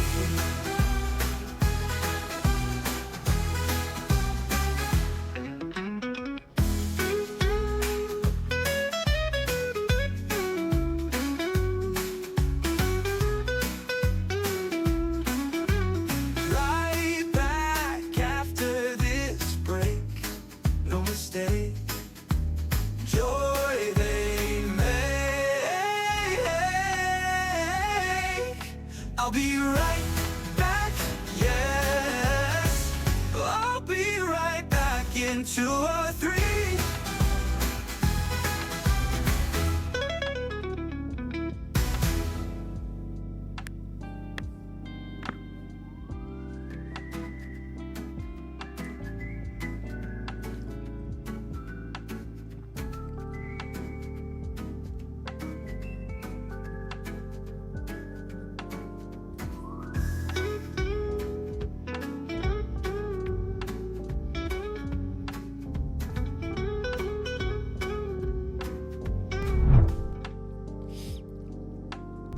Just figured I'd let that run to the end there.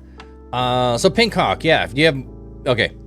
Didn't mean for that to be a different discussion topic, just was thinking on it because the level of loyalty and relationship here had the wheels turning. Thank you. Oh, absolutely. But not that this is satisfying, okay? But one of the answers that comes up in scripture is the rain falls on the just and the unjust. God doesn't go around and only blessing people that are seeking and following after him. He blesses everyone, whether they are seeking and following him or not. And at times, people who are not will, for a season, seemingly get away with stuff. And at times, it seems like a long season. In the book of Habakkuk, Habakkuk is crying out to God because of the people, and the people need to be restrained and corrected because they're going so far away from God. And God says, yeah, I got you, bro. I'm going to send the Babylonians to take care of that problem. He's like, are you kidding me? Those guys are worse than we are. Why would you use them? Why aren't you just smiting them? He goes, oh, no, don't worry about it. After I use them to punish and bring, Israel back in line, I'm going to punish them. So it'll be fine. So it's having the bigger perspective that's really hard for us at times to have. It doesn't make it easier, I don't think, to know that, hey, right now, in my area, if I go an hour south, they're in a drought. I didn't do anything to deserve not being in a drought and having rain. But an hour south, they're in a drought. What did they do wrong to deserve that? The rain falls on the just and the unjust. So yes, at times it looks like evil gets away with things. Eventually it doesn't. That's not always satisfying.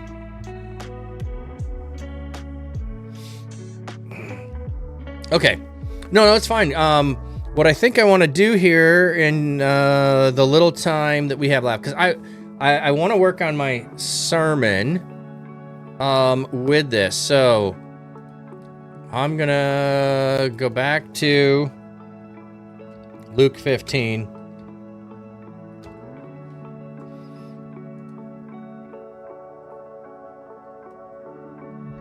And I'm probably not going to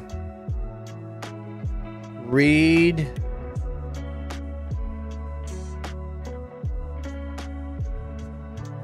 all of the first two stories, but I'm gonna copy them.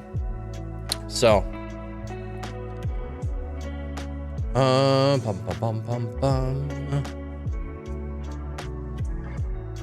know that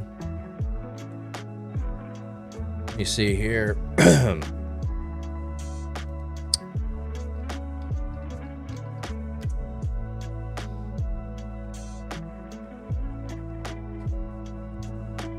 Or where is it? Oh, there it would be.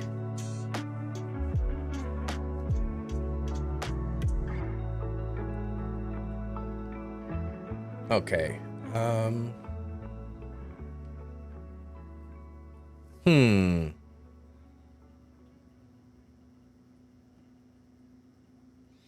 No, I don't think I can get to that. Okay, it's not there. You know what I'm going to do instead?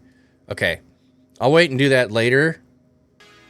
Let me find the other one here.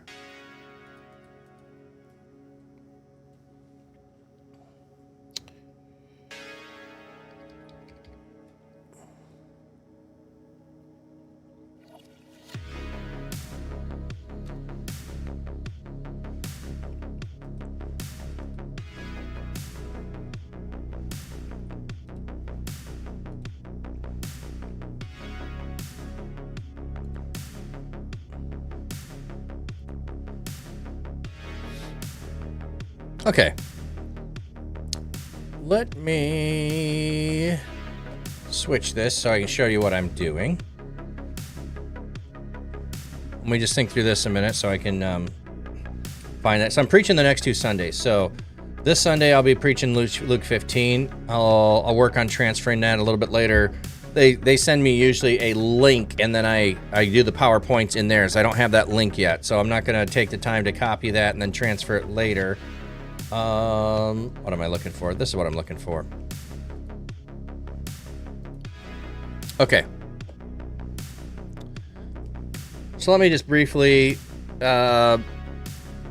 look at this. So this is talking about unity, and Jesus' prayer in John 17. If you don't know it. My prayer is not for them alone. I pray also for those who will believe in me through their message, that all of them may be one. Father, just as you are in me and I am in you, may they also be in us, so the world may believe that you have sent me. You love John 17? Yeah, I do too, man. So Jesus prays for you in this. Let me keep going. I have given them the glory that you gave me, that they may be one as we are one, I in them and you in me, so that they may be brought to complete unity. Then the world will know that you sent me and have loved them even as you have loved me. So Jesus' prayer is that all of his disciples will be in complete unity. All. Not just your denomination, not just those who believe the thing and let's step back for a minute and let's look at who the disciples are. The next day, John was there again with 2 disciples. When he saw Jesus passing by, he said, "Behold, the Lamb of God." When the 2 disciples heard him say this, they followed Jesus. So 2 of John's disciples become followers of Jesus. John, I think, is an Essene. He hangs out in the wilderness. The Essenes are, let's get away from the world. They're doing it all wrong. We're going to come out here. People had to go out to them. They separated from society. That's what John did. 2 of John's disciples are learning to do that. Go out to the Jordan, repent out there, get away from society that's doing everything wrong. That's one viewpoint. That's one group. That's part of Jesus' disciples. The next day, Jesus decided to leave for Galilee. Finding Philip, he said to him, "Follow me." Philip, like Andrew and Peter, was in the town of Bethsaida. Okay, so this is a Pharisee region. These are the people that Jesus is around all the time in Galilee. Philip, Andrew, and Peter are all from Bethsaida. They are all where the Pharisees hang out, where you need to be religious, you need to do it the right way, you need to do all these things.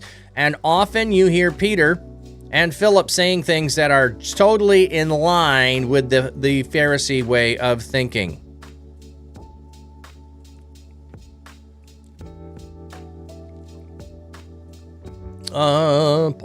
Bum, bum, bum. Couple of Proverbs 6:19. God-hating people who sow discord among God's people shows you how important unity among the church is to God. Oh, yeah. That's for sure. Okay. After this, Jesus went out and saw a tax collector by the name of Levi sitting at his tax booth. "Follow me," Jesus said to him, and Levi got up, left everything and followed him. So this is our next group. The tax collectors, the Herodians, the people that collaborate with Rome. Like, what's in it for me? I can get by. I can have a good living. I will do whatever Rome is in the interest of Rome, as long as it's the interest of me. That's how I'm going to do my living. So moving on. When morning came, he called his disciples to him and chose 12 of them, whom he designated as apostles. Simon, whom he named Peter, his brother Andrew, James, John, Philip, Bartholomew, Matthew, Thomas, James, son of Alphaeus, Simon, who was called the Zealot. Now, I happen to think that Judas Iscariot also was a zealot, but it doesn't identify him that way directly. But Simon it is. Simon does. The zealots want to overthrow Rome by force. They want to overthrow Rome by force. They take up arms. They would have hidden blades on them so they could strike at any time. So let's review. We've got two disciples at least that are followers of John, and John might have been in a scene, which was, let's drop out of society, let's get away from it, it's all wrong, it's all corrupt, even the religious aspects are, let's go out to a place in the desert, and we'll do our own thing the right way that God is leading us to do it. There's that group. And then there is the Pharisee group, that is, we're going to do everything the right way. We have to do everything. We're going to protect the things we do from even getting close to doing it wrong. We're going to put rules to protect us from the rules so we don't even get close to making a mistake. So not only do I say, well, let's not go to rated R movies. Let's not watch any movies, because if I accidentally watch a movie and don't know it's going to have bad content, I might be tempted. So let's just not watch movies. Let alone, let's not go to an X-rated movie or an R-rated movie. Let's just keep backing it all the way up until we don't even get close to it. Can't even be, that's the Pharisees. We're going to do all of it by the rules, by the book, and we're going to make even more rules so we don't make any mistakes. And then the Herodians, whatever is good for me, and I'm going to collaborate with Rome. And the Zealots, I want to overthrow Rome. And those are the four groups. You cannot get four distinct groups than those four in any political realm. They're just as distinct as you can. Now, how do you think that conversation went when Simon and Levi or Matthew sat next to each other around the dinner table with Jesus?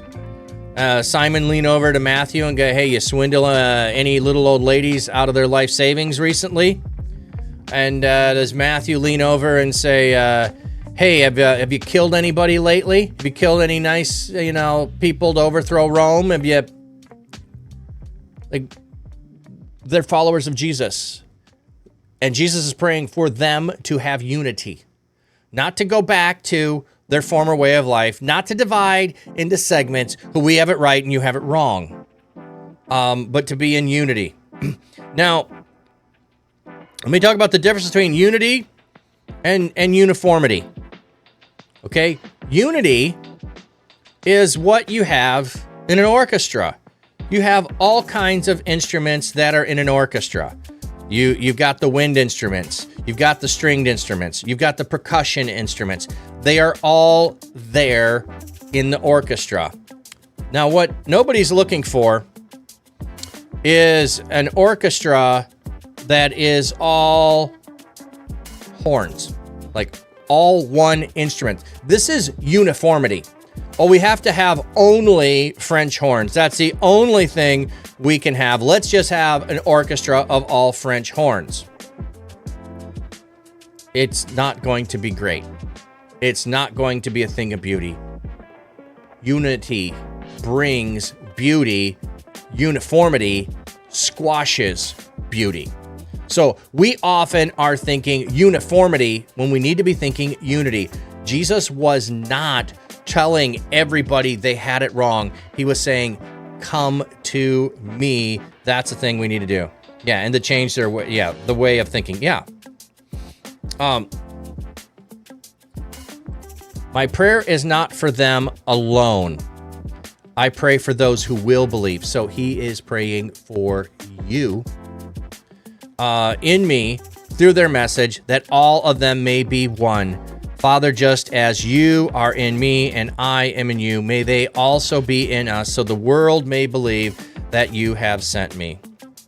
I have given them the glory that you gave me, that they may be one as we are one, I in them and you in me, so that they may be brought to complete unity. Then the world will know that you sent me and have loved them even as you have loved me. So I don't care if you're Baptist. I don't care if you're Methodist. I don't care if you're Episcopalian. I don't care if you're Catholic. I don't care if you're not sure of what any of those things are. And I don't care if you don't believe in God.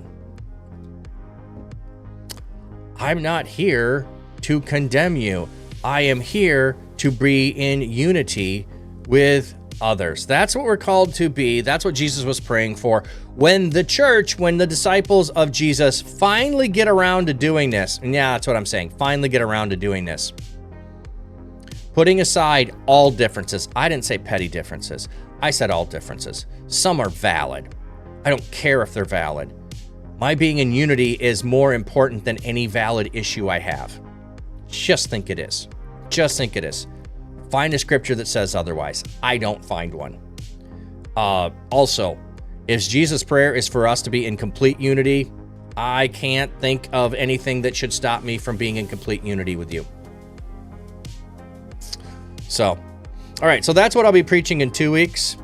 This is my little slideshow that I've used in the past. I'm wondering here on my order of things. I might switch some things around. Wonder who's calling me. They can leave a message.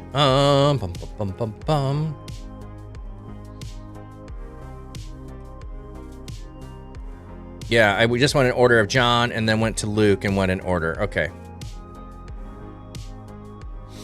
All right. Anyway, that's what I had. That's what I was doing.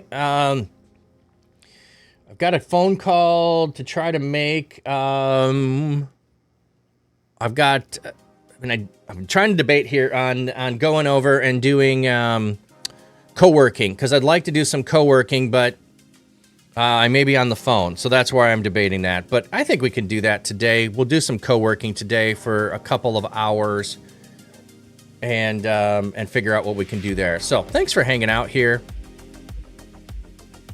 Bum.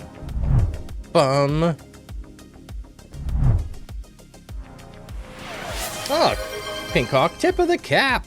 Tip of the cap, friend.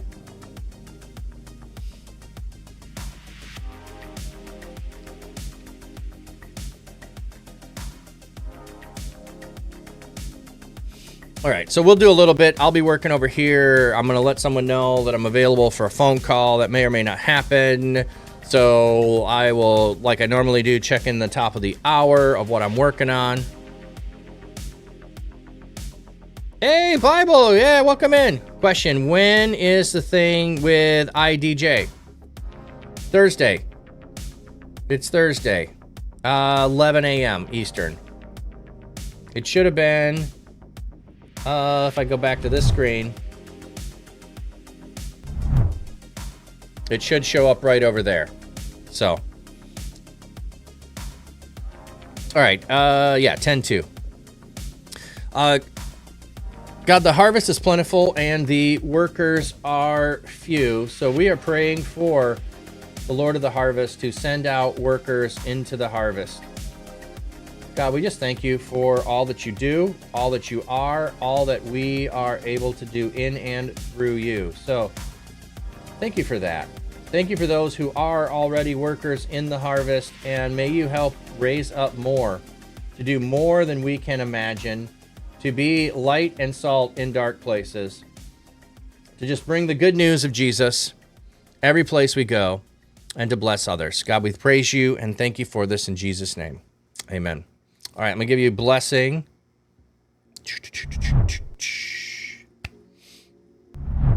May God's seeking comfort find you. May his loving arms bind you.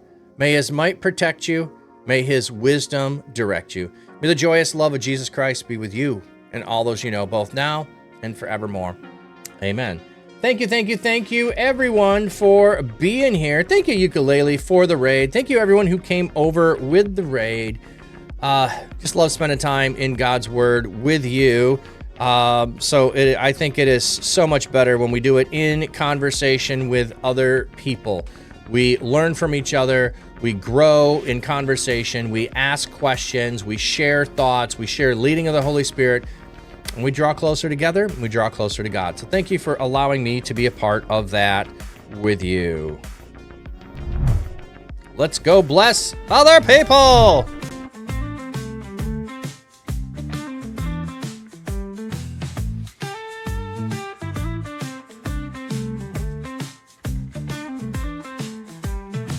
Flat cap on his head, he's streaming live. Reading from the book, the word so alive. A prayer in his heart that lifts the soul. In the digital world where spirits roll. Hallelujah, from the screen we scream. Join the pastor in the holy dream, spreading love with every verse he reads, planting hope like precious seeds. He's a shepherd with a virtual flock, leading us to faith around the clock. So, if you've not been here before, down below is the underwater camp. As we raise Down our below hands is the underwater camp. Let me give you a full view in of this that. sacred digital land. Modify that. Don't need a pew to find the light. Through a screen he's shining So there's the bright, underwater view. preaching peace and that guiding is us there. right. In our Hey, hearts this his pretty good. fire Looks familiar. ignites. Hallelujah. So, I love the From underwater screen we camp. scream. see Join it. the Oh, that pastor one's in the Big Mama. Gets holy bigger. dream, spreading love with every verse he reads, planting No hope raid like song, just boat under the precious sea. seeds. It's a good thought. I'll have to put that on my to-do list at some point. Chat Maybe. is I got ads buzzing coming with in, the so- gospel truth. We'll just go to all of these. Every line a fountain of youth. Bible open pages turning slow. Feel the spirit start to flow.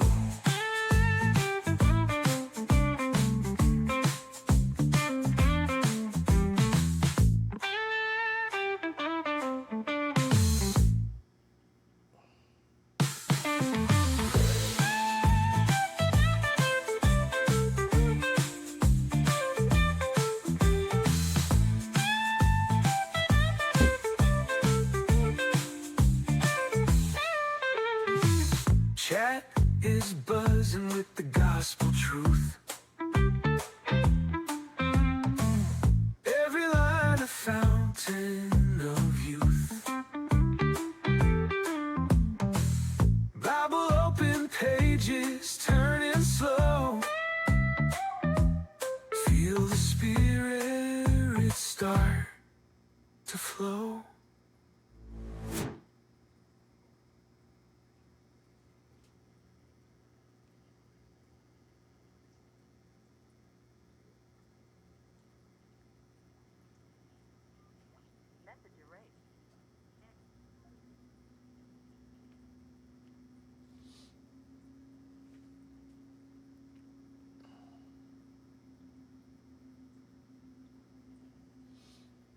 All right, you guys should be coming back in here. So, anyway, I was going to go show you around. So, this is Waiwas behind me, which you normally get to see. Here is the beach. Here are the guppies. And the only way to see guppies here is you have to change it to the scene. There's the waterfall. I don't know if it worked or not. I don't hear anything. So you'd have to ask if someone else was not in ads if it was working. Here's the underwater, which is spectacular view.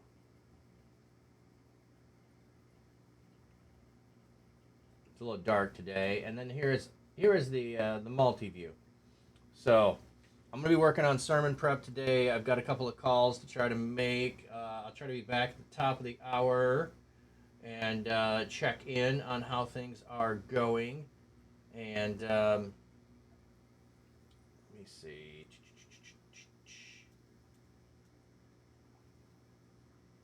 Yeah, let's just drag that there. Now it seems to look best over covering the beach than the others. Okay. Any thoughts, questions? I will have it up on screen so I can see that even when I'm not looking. But I'll turn the mic off. And just... Oh, all of a sudden I saw Squidward walking up there, and I go, "Ooh, there's someone walking by the pond." No, that was Squidward.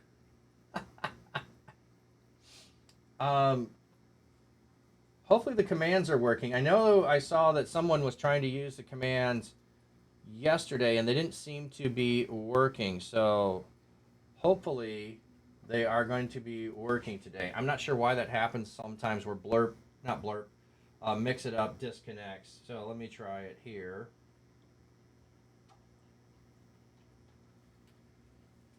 Will it change?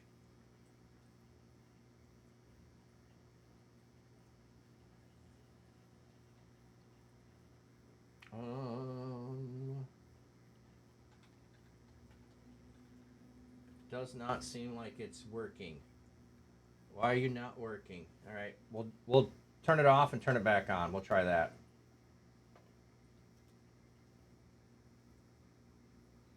Maybe that's what I need to do. Sometimes that works.